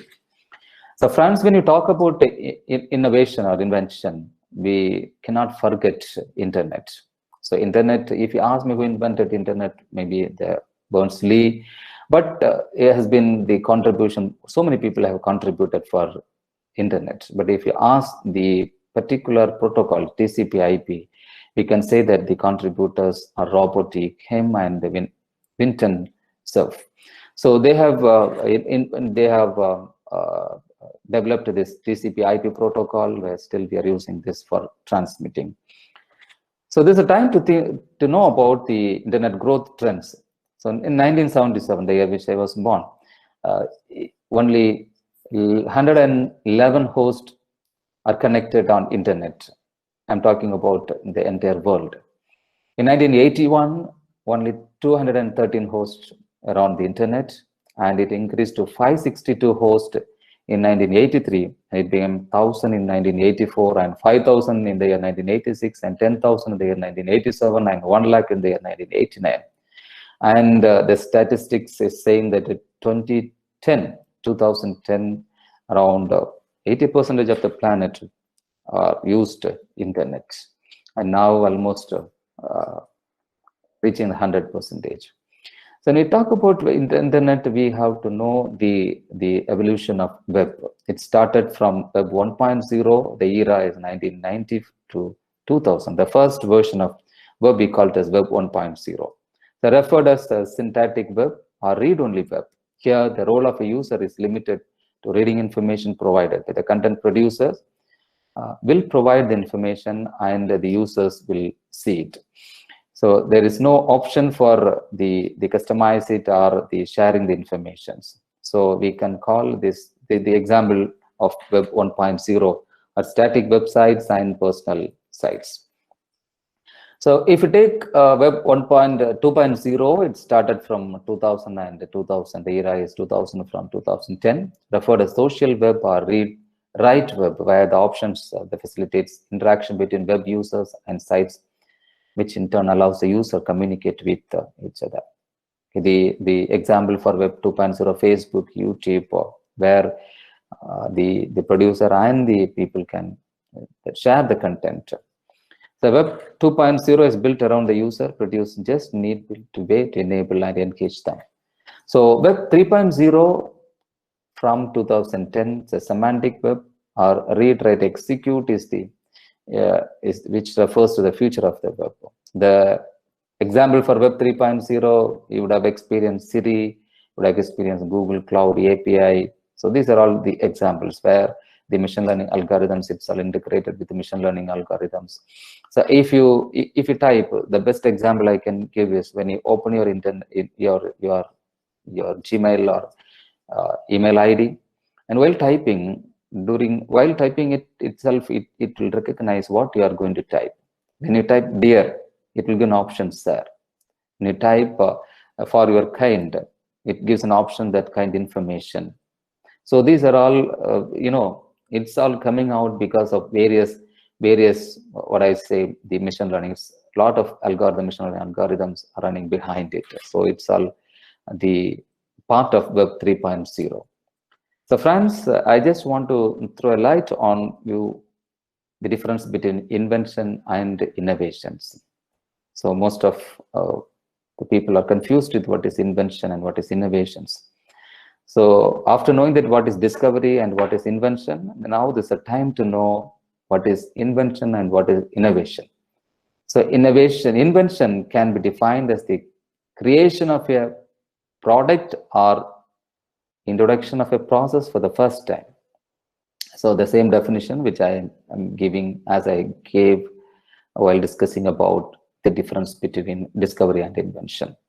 Whereas innovation, on the other hand, occurs if someone improves on or makes a significant contribution to an existing product, process, or service. Friends, researchers, you are called to at least innovate something. So a call for innovation. So innovation, on the other hand, occurs if someone improves. You are taking an invention and improving it. So here, if you look at this phone, iPhone, Apple's ambiguous iPhone, where Apple took a signet product category, the mobile phone, and completely rethought how it could be used. They took an existing product category and existing technologies, but still somehow reshaped modern society. Apple's innovation is design and user interface sparked a tech revolution. So this latest version, iPhone 12 Pro, it comes around 1,20,000. So look at this day-to-day life product. So the grinder was a smart grinder. So this is what the invention, where this can be considered as invention. The wooden people try to grind the rice to get flour. And I want to show an interesting innovation. If you consider this as an invention, then I will show what is innovation. Okay, please watch this video.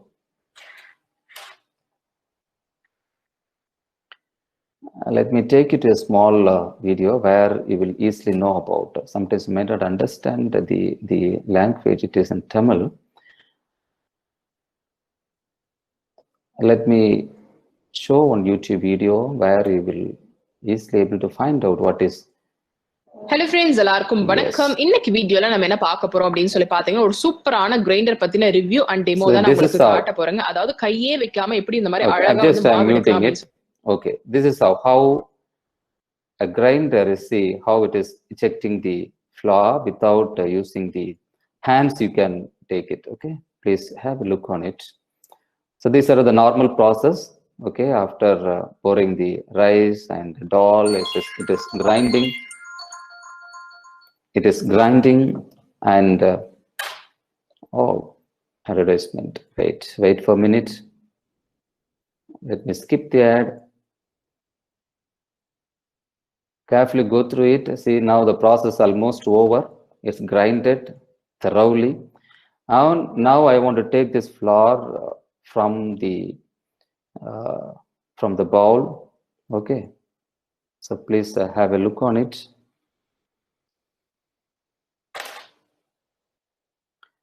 So without wetting your hands, you can take it. So this is what see, yeah, there is a knob. They are removing this knob, yeah, and it is automatically it is injecting. So this is an invention. So it is very much useful for the people. Without wetting hands, we can take it. Okay. So this is what the innovation of the particular invention. Okay. So this is how I can give the difference between innovation and invention.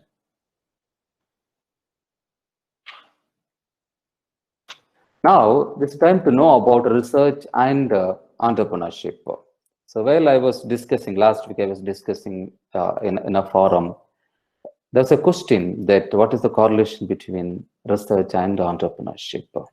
Can be correlated? Do you have any similarity between research and entrepreneurship, or these two things are being considered in two different ways? Research is traditionally defined as a systematic investigation into an area of study in order to uncover maybe a new conclusion, reinforce existing knowledge, or establish new facts. So entrepreneurship, by contrast, is a relatively free-flow process of designing a new product, service, and launching it to become a successful business. It gives a way for a business to do business. Sometimes research and entrepreneurship support each other, and the other time research and entrepreneurship conflict with each other. So if you want to become an entrepreneur, you need to have excellent leadership quality, good dictator. You must be a creative and innovative, and the ability to judge people, excellent manager, and communication. These are all the required qualities to become an entrepreneur. And I want to show some of the successful and the most admired entrepreneurs of India. Ratan Naval Tata of TCS, Narayana Murthy of Infosys, and Premji of Wipro. So if you want to become a researcher, so understanding of current research-based knowledge in their respective personal area is required and prepared for lifelong learning. We do not know how long. So being a researcher, you must study, you must learn till the end of your age if you want to continue your research. Then effective problem solver, you must be an effective problem solver and communicate effectively. What you have identified, what you have discovered, what you have invented, you have to convey to the public. So we need a communicative skill. So the most admired researchers are the founder of Java, the founder of W. Berners-Lee, and Dennis Rich, the founder of C. Okay. So I always think about, when we talk about research, I always think about the researchers, those who have researched the English language. See, the 25 letters is ruling the world now. So how optimized they have given. They have given only 25 letters to form a language. They did a lot of research on it. Okay. So if you look at a new medical device, if you want to launch a medical device, let us see the entrepreneurship opportunity and the research opportunities over here. So the device requires research to ensure. So when you develop a medical device, the safety is very, very important for that research. Vigorous research is required to ensure the safety, and also requires. So research is typically a slow process, whereas entrepreneurship is fast-paced. So those who are doing PhD programs, so you must be aware, you do not know when you are going to complete it. The research is a slow process, and the researchers may want to buy time to conduct their patient safety validation, but entrepreneurs want quick turnaround with results. So in contrast, there could be a scenario where researchers complete their patient safety validation, but entrepreneurs still find difficulties on identifying the markets and creating the demand for the particular product. Hence, the relationship between research and entrepreneurship can have many dimensions. Sometimes mutualistic. Mutualistic is nothing but both parties will get benefit, and common cell, it's one party benefits and one party does not. So it's both are possible. So there's a particular graph shows the various probability of the combination of research and entrepreneurship. So if you look at the right side, top right side, let me start at as an optimistic person. Let me start from this mutualistic relationship where research and entrepreneurs drive relations. Here, both research and entrepreneurs contributing each other, so they will be successful. And if you look at the left top corner. Here the research hurts entrepreneurship. Research impedes entrepreneurship because it requires funding and resources, takes time, and provide tangible outcomes only in the long term. And if you look at the bottom right side, here entrepreneurship hurts research. Entrepreneurship impedes research because it focuses on business gain rather than knowledge dissemination. And sometimes the contradictory will come between entrepreneurship and research, and entrepreneurship clashes. Researchers want time, publications, and copies, funding. Entrepreneurship was positive outcomes, quick turnaround, and profit. In that case, both will fail. So these are all the four various combinations of the research and entrepreneurship. Friends, this is the time to know about sustainpreneurship. It is a new word recently coined. I'll tell you the reason behind it, because my entire presentation is focusing on the sustainpreneurship. The concept of sustainpreneurship, that is an entrepreneurship and invention for sustainability, emerged from the earlier concepts. You must be familiar with social entrepreneurship, ecopreneurship, sustainability entrepreneurship. It's a combination of entrepreneurship and sustainable development. It means using creative business skills to solve problems related to sustainability and create social environmental sustainability as a strategic objective and purpose. At the same time, it also involves respecting the boundaries set in order to maintain the life support system. It is very, very important.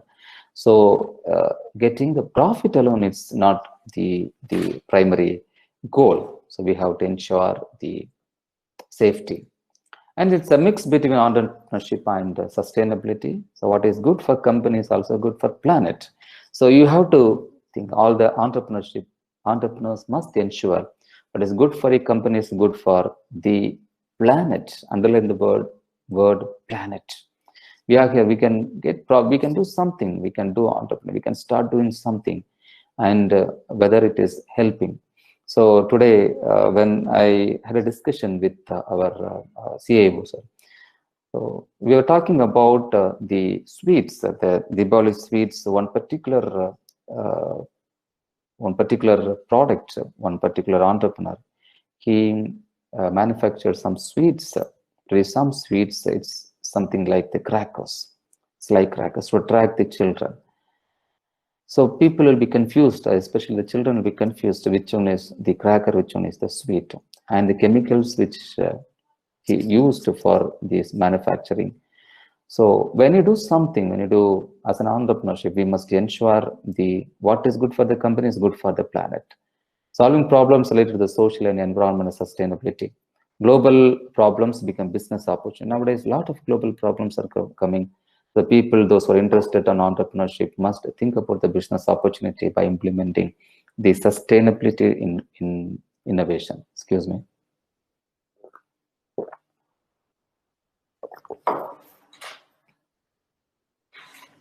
So let us see Jason Graham is a co-founder of G Diapers along with his wife Kim. And they have two products, one reusable cloth diaper and biodegradable disposal diaper.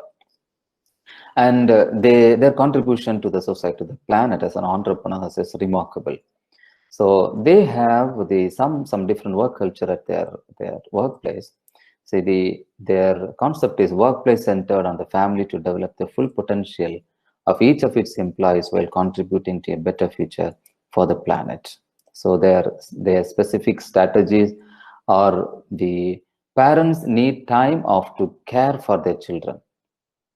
Be present at important moments of their lives. Workers in G Diapers enjoy excellent pay for overtime. They have flexible working hours. Company offers financial assistance to pay for daycare for the children that is within the same workplace of the parents. So if these facilities are given to the employee, definitely they believe that they will work for the organization. And these couple we are talking about, and the product is G Diaper. It is most eco-friendly disposable diaper, and only baby products that's cradle to cradle certified product. So similarly, I just want to introduce this Alejandro Malgor, of co-founder of Simca, along with Serando El Home and Ezekiel Gotti. So it's an Argentine company that manufactures sneakers and sandals with rubber tire recycling and reuse of fabrics of different origins. So one of the workplaces of the brand is in prisons and Filippo in Mendoza, where 35 inmates, prisoners, been used to train, make sports shoes, and so when they finish their sentence, they can continue to work, because most of the times when they come out from the prison, people won't offer any good job. So keeping this in mind, they have recycled the tires for about 13-ton tires. So far they have recycled 13 tons of tire, and they have their workplace inside the prison, and the prisoners are used for manufacturing, and they even after their sentence is over, when they come out from the prison, they can start doing their own business. So you see the goodness behind this particular business. This is what is need of the hour. So significant achievements have been made. See, from the basic inventions, still now significant achievements have been made, but many people are being left behind because of gender inequality persists, big gap between poorest and richest household, rural and urban areas, climate change and environmental degradation undermine and progress achieved. Poor people suffer the most. Conflict remains the biggest threat to human development. Millions of people still live in poverty and hunger without access to basic services. So friends, this is the time to know about an important concept. Being a researcher, you must know your focus must change after this presentation. It is my objective. So I'm going to talk about the Sustainable Development Goals. Some of you would have heard about it. If you're not aware of it, definitely it's going to be an eye-opener. And your research, the purpose of doing research will get with great new dimension hereafter. Sustainable, I'm going to talk about Sustainable Development Goals. So adopted by United Nations member states in 2015. It's a call for 15 years project till 2030. It's a universal call to action, basically to end poverty, protect the planet, and it ensure all people enjoy peace and prosperity by 2030. It is a focus of the United Nations through the Sustainable Development Goals. So look at this particular slides where I have 17 goals. These 17 goals are called as Sustainable Development Goals of United Nations. The first goal is no poverty, second one is zero hunger, third is good health and well-being, fourth is quality education, fifth is gender equality, sixth is clean water and sanitation, seventh is affordable and clean energy, eight is decent work and economic growth, then industry, innovation, infrastructure, reduced inequalities, sustainable cities and communities, responsible consumption and production, climate action, life below water, life on land, peace, justice, and strong institutions. And finally, the 17th goal is talking about partnerships for the goals. It has 17 goals and it has 169 targets. The scoping the goals, democratic process. So involved all the member state of the UN, cooperation with major NGOs, otherwise not at all possible. So cooperation of NGOs and civil society agencies are very required, and open forums and regional consultation around the world. So survey of over 4.5 million people about the most important goals and how they might be achieved. So collaborative wish for the world to create a better and more equal place to live in. Around so far around 5 million people involved in the process. The 2030 Sustainable Development Goals, the main goal focus on the 5 Ps. First is people, the well-being of all the people of the planet, and the planet protection of the earth ecosystem. Prosperity, it is ensuring continued economic and technological growth is required. Peace, securing peace and partnership, improving international cooperation. These 5 aspects are interdependent. Therefore, the Sustainable Development Goals demand integrated thinking as well as integrated approach to achieving the goals. The focus on people. So the first 5 Sustainable Development Goals are talking about people. End poverty in all its form everywhere. End hunger, achieve food security and improve nutrition and promote sustainable agriculture. Ensure healthy lives and promote well-being for all at all age. Ensure inclusive and equitable quality education and promote lifelong learning opportunity for all. Achieve gender equality and empower all women and girls.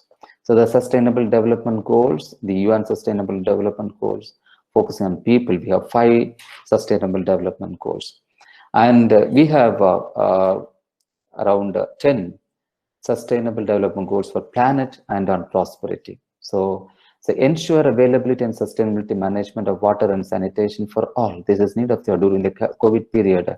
So how importance we gave for sanitization and the cleanliness, and ensure the affordable, reliable, sustainable and model energy for all. So energy playing vital role, and when you provide a solution, it must be affordable, reliable, sustainable, and it must be modern.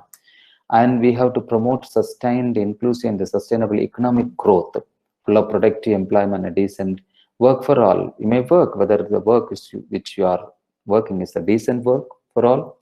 So we have to think of it, and build resilience infrastructure, promote inclusive and sustainable industrialization and foster, because when we talk about invention, we must invest on technology. Otherwise, very difficult. During this COVID period, you would have experienced without proper internet connection, without proper gadget, it is very difficult to bring technology. So investing in technology is very important, and reduce inequality within and among countries, make cities and human settlements inclusive, safe and resilient and sustainable.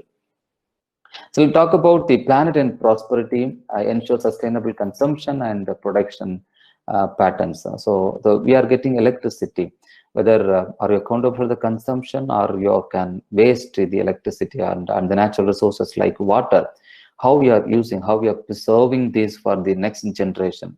So during this north as monsoon, we got more rate of rains, but where we are storing it, are we ensuring each house having the strategy of harvesting the rainwater? If you are harvesting rainwater and you are using your own water, it's well and good. So how we are consuming and the natural resources. Take urgent action to combat climate change and its impacts. Conserve the sustainability use of oceans, sea and marine resources for sustainable development. Protect, restore and promote sustainable use for terrestrial ecosystem. Sustainably manage forest, combat desertification and halt and reserve land degradation and halt biodiversity loss. We have to look into that. The focus on peace, promote peaceful and inclusive societies for sustainable development. Provide access to justice for all and build effective, accountable and inclusive institutions at all levels, and focus on partnership, strengthen the means of implementation. And so it is the partnership is very important. Gone all the days as a researchers, when you do some research, we will not reveal to others. Now this time we have to interact with people. That's what most of the institutions are encouraging the multidisciplinary research. If you are not sharing your concept with others, multidisciplinary research is not at all possible. Partnership is, but please make sure that you are having good partnership with the other department. Maybe you are from computer science department. What about your partnership with the mechanical department? And if this partnership is not happening, how we can expect the partnership between two institutions? If two institutions are not come forward, have healthy partnership, how we can expect the partnership between two universities? If two universities not coming forward for collaborative work, how we can expect between two states? If two states are not open for research, then how we can expect it between two countries? There's a time to think about it. You, being a researcher, you have all the 17 sustainable development goals. Why? I mean, the United Nations is emphasizing on the sustainable development goals is, so when you do your research, just think of it, are you contributing to the sustainable development goals? A lot of justification for it, I will come back to you. Institution facilitate across the information. There's a time for the institutions to adopt this campaign. Access information support, eradicate of poverty, agriculture, quality education, health and wellness, public access to ICT, culture, economic growth, civil society. Access to information underpins the achievement of all sustainable development goals.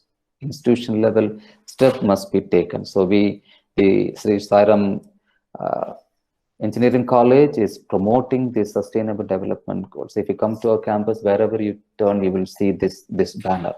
So all the floors of all the main buildings and the people who are where the students are gathering, labs, we will have this post. The role of library staff in this, so the library staff can play a vital role. They teach not only the teachers, not only the researchers, even the library staff promote the information to the great extent. And the institution and implementation of UN 2030 agenda, institution make an important contribution to development. So it is advocacy is needed to ensure that national and regional policy makers understand that institutions and access to information must be included as part of national and regional development plans. The institution must now show that they can drive progress across in their 2030 agenda. So countries have a huge contribution to make national development plans, will shape many government spending and programs. So this was the recommendation of the UN. We need to have country level. So Vision 2030 Jamaica has had its own Vision 2030. And I will show some of the initiatives of Government of India where they are campaigning, how they are campaigning this sustainable development goals. So researchers and research institutions need to increase awareness on all levels of society about the critical contributions. As a researchers, why I'm talking about is hereafter our focus on research should be the society. When you think about wherever you do, when you submit a proposal to DST, when you submit a proposal to government organization, they are reviewing it based on your contribution to the society. So if you're familiar with the sustainable development goals, and if you focus on the development research, focus your research on sustainable development goals, definitely you will succeed. So mere research never help you hereafter. So as a researchers, when you do your research, you must focus on sustainable development. For that, I'm giving awareness that it has been introduced by United Nations in the year 2015. It's a 15-year project, and they're expecting a lot of outcomes after 15 years, 2030. It's a vision. Countries started adopting it as their vision. States, I will give you some of the initiatives at the state level, and what at the institution level, what at the individual level we are going to contribute is matter. We need very clear statement on roles research institutions can play in the development area. We need to have clear example of good practice to illustrate and provide evidence of the impact researchers make. So increase the community awareness. All UN member states are committed to the UN 2030 agenda, and every country is being asked to make sure that everyone knows about sustainable development. That's what I'm presenting. I've taken the sustainopreneurship. So it is, if you develop, if you know the market potential for the sustainable development through the sustainable development goals, then definitely the possibilities for you for sustainopreneurship. So library staff can make, similarly researchers, everyone working in libraries has a role in UN 30. National Policy Library Association, research institutions can play a vital role on this. So making the sustainable goals mainstream, develop resources to share information about the sustainable development goals in your institutions. As I said, Sairam engineering colleges, we have this banner everywhere. Wherever you turn, you will see this. So, and not only this, when you evaluate students' project, we will see how whether it is mapped with the sustainable development goals, creating the awareness among the students, creating my interest among the faculty members.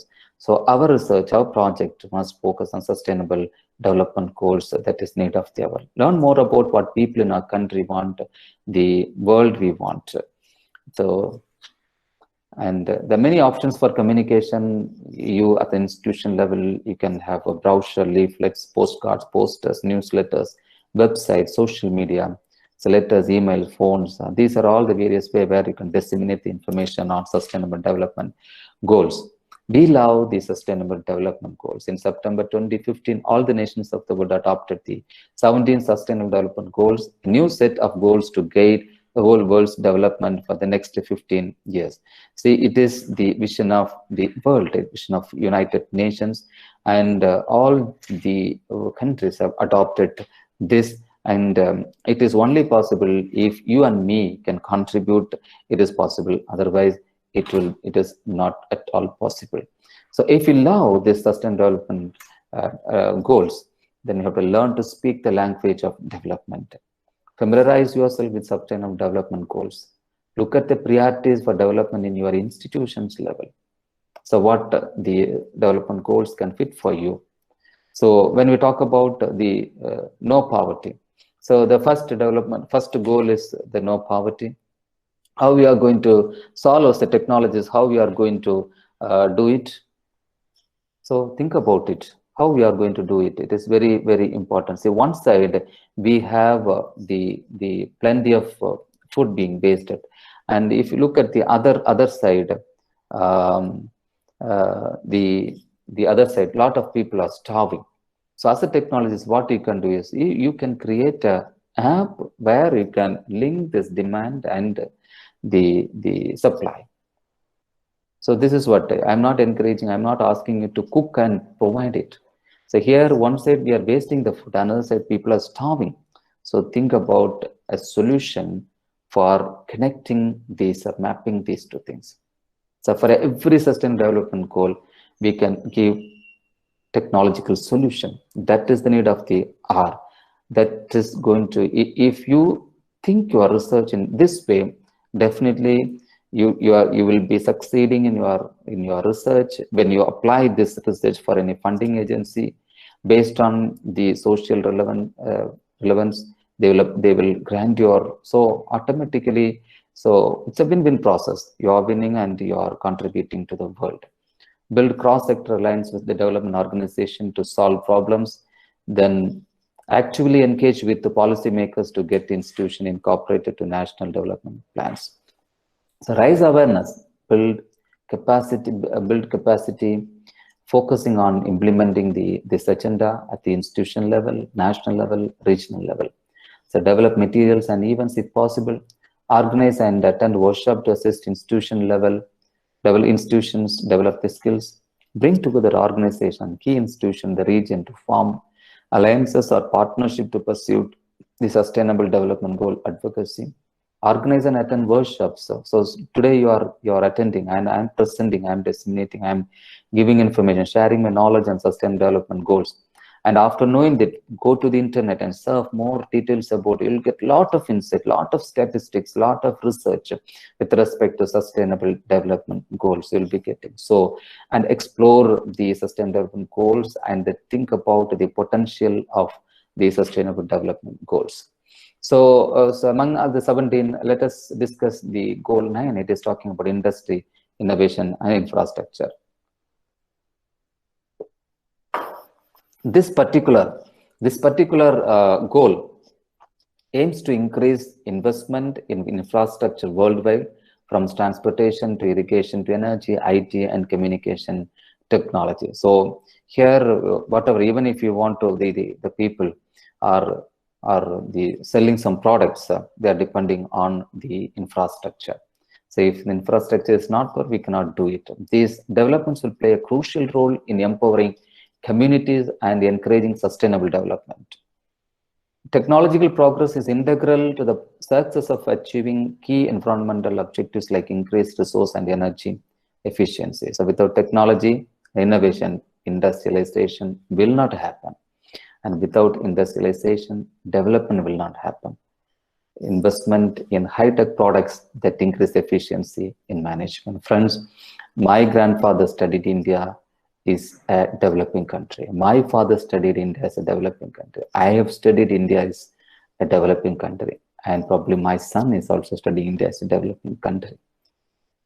Dr. APJ Abdul Kalam, the Honorable former President of India, had a vision to see India as a developed nation in 2020. We are in the 2020, living in 2020.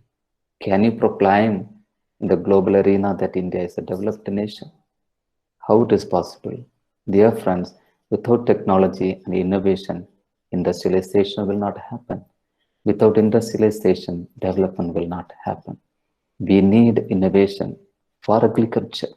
We need innovation for justice. We need innovation and technological involvement for all dimensions. Take the sustainable development goal as a base and try to contribute to the planet.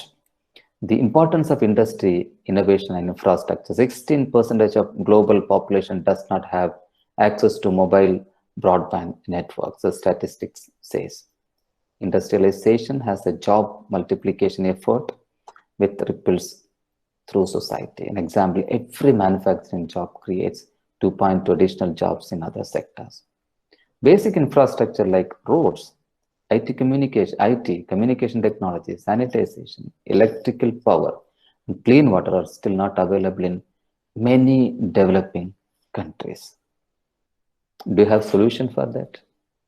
This is an universal call to you and me. So I told you, the countries have adopted this vision 2020 UN Vision 2030, and if you take the state level initiatives on SDSC, Assam, if you take the state Assam Center for Sustainable Development Goals under the Planning and Development Department, they have established a Center for Sustainable Development Goals, and the state has developed its own vision for realizing the SDG, namely Assam 2030. If you look at Andhra Pradesh, as part of its vision 2029, has identified indicators of each of 17 Sustainable Development Goals. Andhra Pradesh government has adopted the Sustainable Development Goals as part of the vision 2029. If you take Bihar, this is the process, the state Bihar is in the process of finalizing the roadmap of Sustainable Development Goals. Haryana prepared its Vision 2030 document based broadly on 5 principles: integrated planning and decentralized implementation, equitable development, building human capital, promoting citizen-centric services, and green growth. If you take the state Maharashtra, it is focused on balanced regional development and emphasizes sustainable livelihoods, taking initiatives to improve management of water, land and forest, improve access to health and education, and developing skills for employment generation. We take the state Kerala has set up elaborate indicators and standards for achieving the Sustainable Development Goals on health. The state has sector-specific plans for 2030 with emphasis on encouraging entrepreneurship in production sectors, developing key basic knowledge economy in the area of education, science and technology, etc. So if you take the state Karnataka, Karnataka is focusing on technology in 12 sectors: education, medical science and healthcare, food and agriculture, water, energy, environment, habitat, transportation, infrastructure, manufacturing, materials, and ICT. Tamil Nadu focuses on infrastructure development in 6 major sectors: energy, transportation, industrial and commerce infrastructure, urban infrastructure and services, agriculture, and human development. Punjab has set up the Sustainable Development Goal Support Unit under the Planning and Development Department. Madhya Pradesh has also established an Sustainable Development Goal Cells. So almost all the states, other states are coming forward to establishing their own centers and adopting these goals as their visions. And the fifth Sustainable Development Goals talking about gender equality achieved. So after this, it's a statistics between 2005-6 and 2015-16. We could able to see a vast difference. So first bar chart shows women aged 20 to 24 years marriage before 18 years. So in the year 2005 to 5-6, it was around 47.4. But in the year 2015-16, it reduced to 26.8. So when you look at women having a bank or saving account that they use themselves, it was around 15.1% in 2005. And in 2016, it became from 15% to 53%. And if you look at women whose body mass index is below normal, it was around 35.5, and now it is reduced to 22.9. And women who are literate, it was 55.1 in 2006, and now it is 68.4. So it is a contribution for the Sustainable Development Goals. So friends, I'm devoting few of my slides on intellectual property right. Please look at this growth of intellectual property rights with respect to patent, design, trademark, and geographical indications. I have given the statistics from 2014-15 to 2018. And being a researcher, you have to hold the intellectual property right. So tomorrow, intellectual property right is going to determine your status. Don't think that your jewels, your land document, your multi-storage building. So intellectual properties are going to take the similar pride in your life. So being a researcher, don't be a mere researcher. So when you do research, focus on getting the intellectual property. Hold your intellectual property and march with pride. So if you take the patent, then it was around 42,000 and it is increased to 50,000. And design 9,000 to 12,000, trademark from 2 lakhs to 3 lakhs, 23,000 geographical. So kindly, when you do research as a researchers, so focus on intellectual property right. So this was a state-wise filling of patent applications by Indian application. The statistic given for the year 2018-19. So Maharashtra is leading with the 4,197 applications filed by Indian applicants, and the second place Tamil Nadu is having 2,382. So and the other number of patents filed is given here. So if you look at top 10 Indian applicants of patent from academic institutions and universities, so the top 10 universities or institutions are given below. Indian Institute of Technology is top in. Chandigarh University, Sholni University, Amity University, SRM Institute of Science and Technology, Gandhi Chandigarh group of colleges, Bharat University, Indian Institute of Science. So these are the Galgottias University, lovely professional universities. So if any participant from these top universities, institutions, be proud of it. Otherwise, it is your responsibility to bring your institution to this list when the Patent Office, Intellectual Property Office of India, when they announce the same in the next year.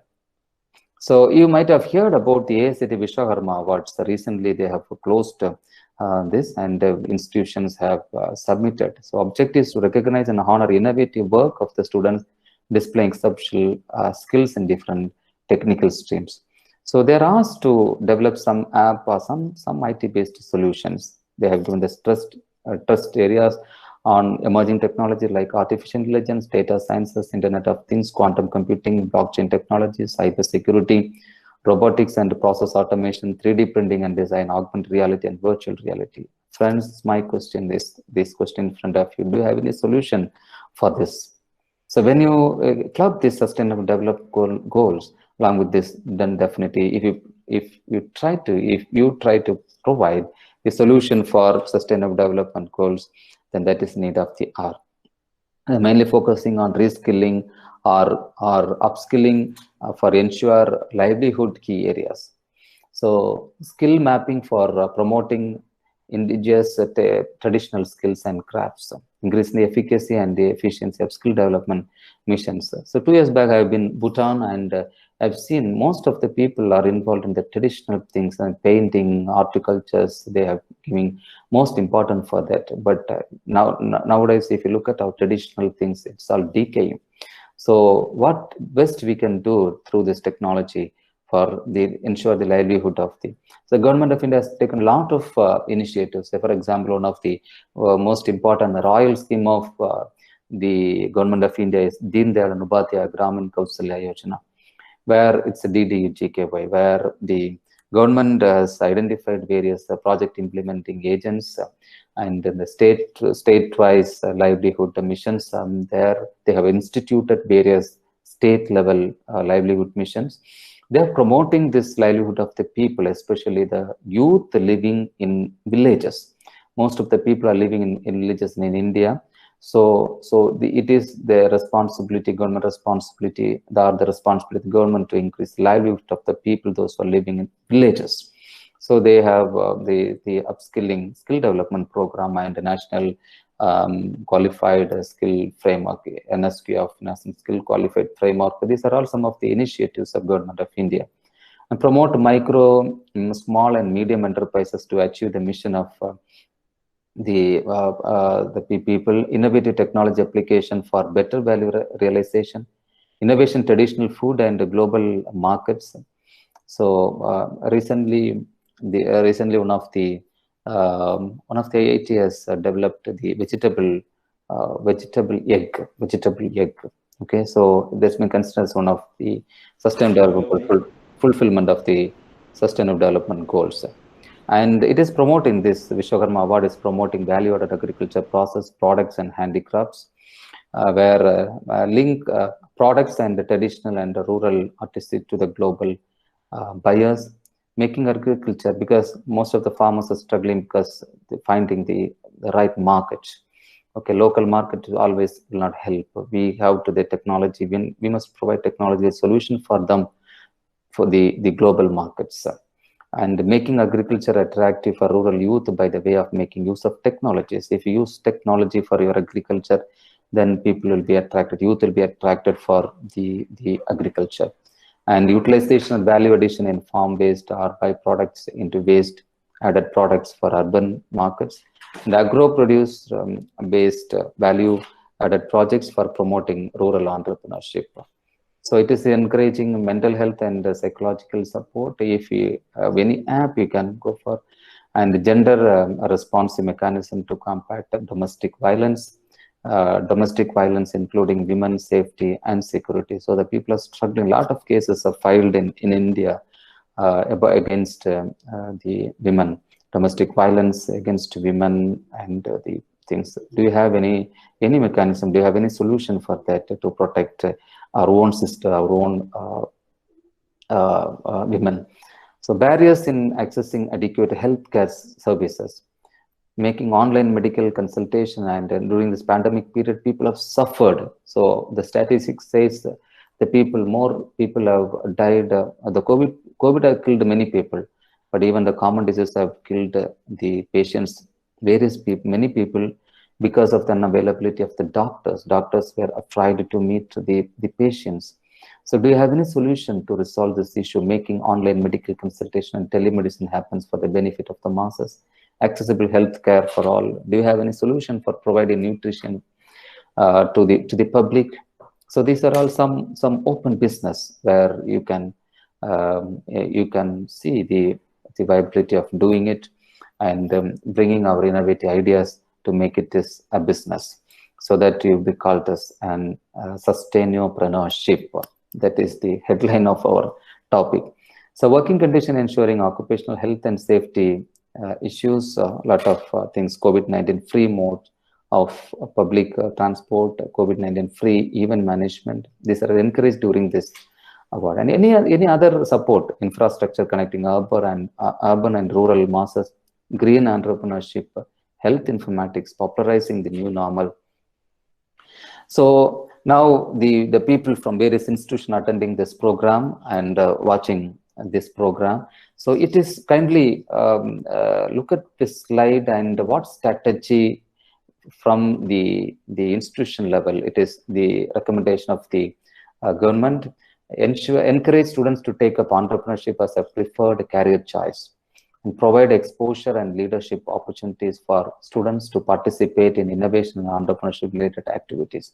Advocate policy measures and guidelines to increase their participants in promoting and supporting student innovation and entrepreneurship related activities in their respective. So a lot of recommendations are given. So reorient the academic curriculum and pedagogy. See, being an autonomous institution, you have the provision of framing your own curriculum. So where in that time you can add or you can give more importance for the entrepreneurship or promoting innovations, and you can fix a standard with the help of the Sustainable Development Goals recommended by United Nations. I'm very happy to say that it has been already introduced, pronounced during my introduction stage. The government of Tamil Nadu has recently selected me as one of the goodwill ambassadors for the plastic-free Tamil Nadu project, and they have appointed me as the Chennai district coordinators. We are, its main job is to promote this awareness to eradicate plastics. So 100% eradication is not at all possible. So when and where it is possible, we can avoid plastics, especially one-time usage of plastics. And how to dispose of plastics is another challenging thing. We have practice at home that we have different bins. We have a separate bin for collecting the plastics and other material.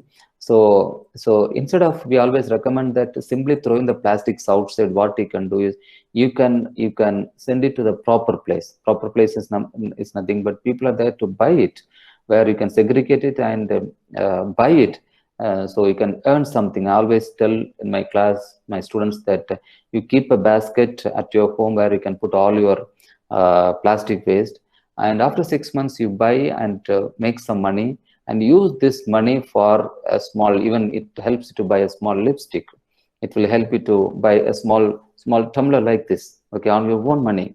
Okay, don't throw it outside. When you find a plastics, don't mingle it with other waste. Segregate the plastics at your house itself.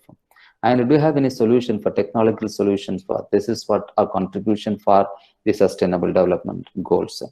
And this is what the MLA of one of the MLAs of Tamil Nadu has called us and recognized, has honored us with the shawl and bouquet and other thing during this. Even we are here with gloves, because it is during the peak of COVID time. They called us and recognized as we went with all precaution measures. And friends, you are the researchers, you have plenty of people with you, and as a researcher, as a teachers, you are meeting students every day, interact with students every day. So it's a call. So focus your research on, do you have any plan for avoid plastics? Do you have any plan for no poverty? Do you have any technological solution for zero hunger? Do you have any technological solution for physical health? Do you have any innovative idea for quality education? And quality education is very, very important. Nowadays, during this pandemic period, students are sitting at home, and I don't know how to ensure the quality of education. So online teaching is going without compromising it. It's going, and whether our students are studying, do you have any solution for monitoring them? Do you have any solution to give quality education to our students? Gender equality, do you have any solution for clean water and sanitization? Do you have any innovative solution for affordable and clean energy? Do you have any solution for decent work and economic growth? Economic growth is alone is our project. It must be very decent. Do you have any solution for promoting innovation at schools levels, colleges level? Do you have any innovative ideas for promoting it? So ask your students to bring with some ideas. Do you have any idea for reduced inequalities? Do you have any ideas for smart cities? Do you have any idea for responsible consumption and production without wasting our natural resources? Do you have any idea for climate change and global warming? Do you have any idea for quality life? Do you have any technological solution to ensure universal human values? Very, very important. Do you have any solution for developing positive attitude? Do you have any quality for inculcating a professional ethics? What good for the company is good for the planet? Do you have the focus? Do you have this? Are you working with this principle? So you and me can do it. As the researchers, it's a universal call. Friends, Uber, the world's largest taxi company, wants no vehicle, only technology. Facebook, the world's most popular media owner, creates no content, but technology. Alibaba, the most valuable retailer, has no inventory. Airbnb, the world's largest accommodation provider, wants no real estate. But it's all possible because of the invention, innovation, and technology infrastructure. This is the mantra of the hackathon. Innovation lead to new creation. New creations lead to bigger action. Bigger actions lead to progress of nation. Do innovative research on sustainability. You have heard a lot of things with respect to sustainable development goals. So after completing this session, surf the internet, know more about sustainability or sustainable development goals. Why I'm insisting is, whenever you submit a research project, they are thinking about, they are reviewing your proposal based on the social solution. Do you have any solution for the society? Take this sustainable development goal as goals as a base, work on it. Definitely will be succeeded, and there is no other way. So as the researchers, so if you are doing, you are a beginner, started your research, you have to think about your citation in the Google Scholar. Don't be happy with Google Scholar. Once you have a number of applications, focus on your publication and science, SCA journals, Scopus Index journals, so that your publication will, your citation and other things will be improved. So you and me are called to innovative research on sustainability. Sustainability is nothing but the combination of entrepreneurship and sustainable development. So if you want to do sustainable, we have seen the combination of entrepreneurship and the research. So try to understand more about sustainable development goals and contribute to the universe. Sustainable Development Goal Vision 2030 is a universal call. People, researchers like you and me, can contribute a lot. I thank the organizer for this faculty development program for this wonderful opportunity to meet you virtually. And this is my contact details, and I have given my email ID, my mobile number. So for further, anytime you can contact me, you can mail me. So I'm here to do the wonderful service with respect to the innovative research and the sustainable development goals. Thank you so much for patiently listening my lecture. Thank you. Over to the organizers. If you have any questions, you can ask. Thanks a lot, sir. Thank you, sir. Thank you. For this wonderful session. And sir, you are really doing a wonderful job for the nation, not for as an individual. Not only for the nation, but also for the complete society. So is there any query from the side of the participants? If any one of you want to ask anything, if there is any question, you can please unmute your mic and ask the question, or you can also write in the chat box.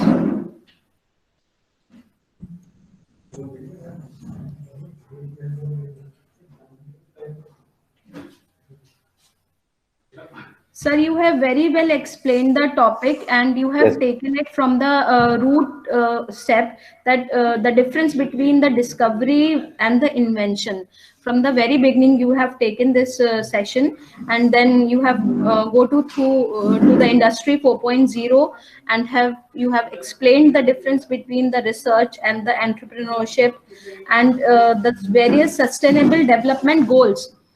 These are total 17 goals, and you have explained that 5 goals are for the people, and around 10 goals are on the planet. So, sir, I think that you have taken not only for the individual, but for the complete planet, what are the various goals we should think over that. So, I think it is a great job that you are doing and creating awareness about the sustainability development at each and every level. So is there any question from the participant side?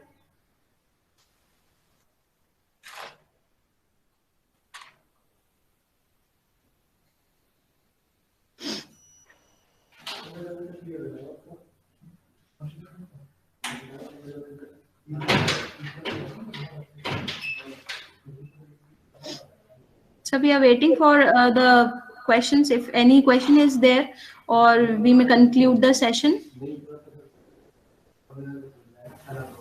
So for your kind information, I'm sharing the YouTube link.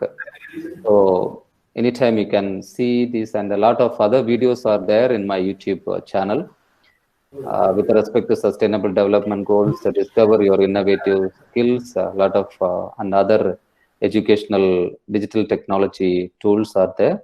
So you can go through you can go to my YouTube channel and see the other videos which I have posted. Right now I'm sharing the today's link, so you can also get benefit out of it. Thank you. Thanks a lot, sir. So in the end, as you have said, that bigger actions lead to progress of the nation. So we'll definitely follow your footsteps, and we'll do work in this regard.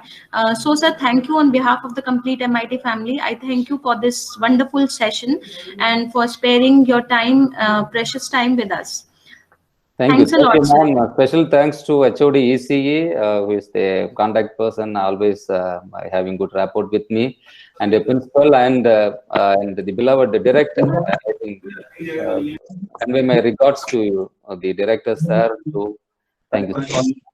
And all the Definitely, sir. Definitely. Thank you, sir. Shidit sir, do you want to say something?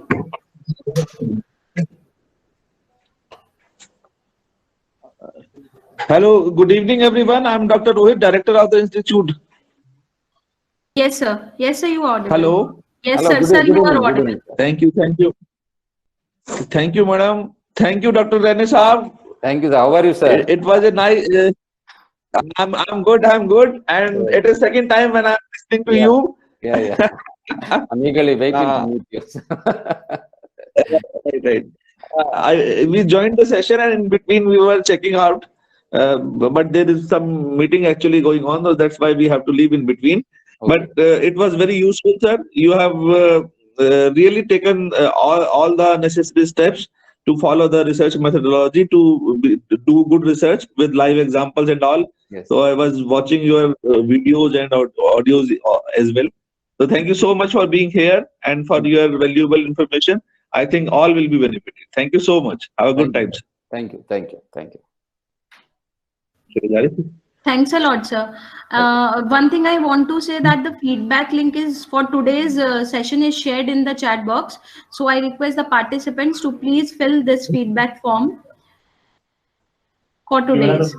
So sir, we can conclude the today's program, today's session, and it is a request for all of you to fill the feedback link. Thank you, Rene sir and Director sir and all the participants. Now we will continue with our sessions in the tomorrow afternoon from 2 p.m. with our another keynote speaker. Thanks a lot to all of you.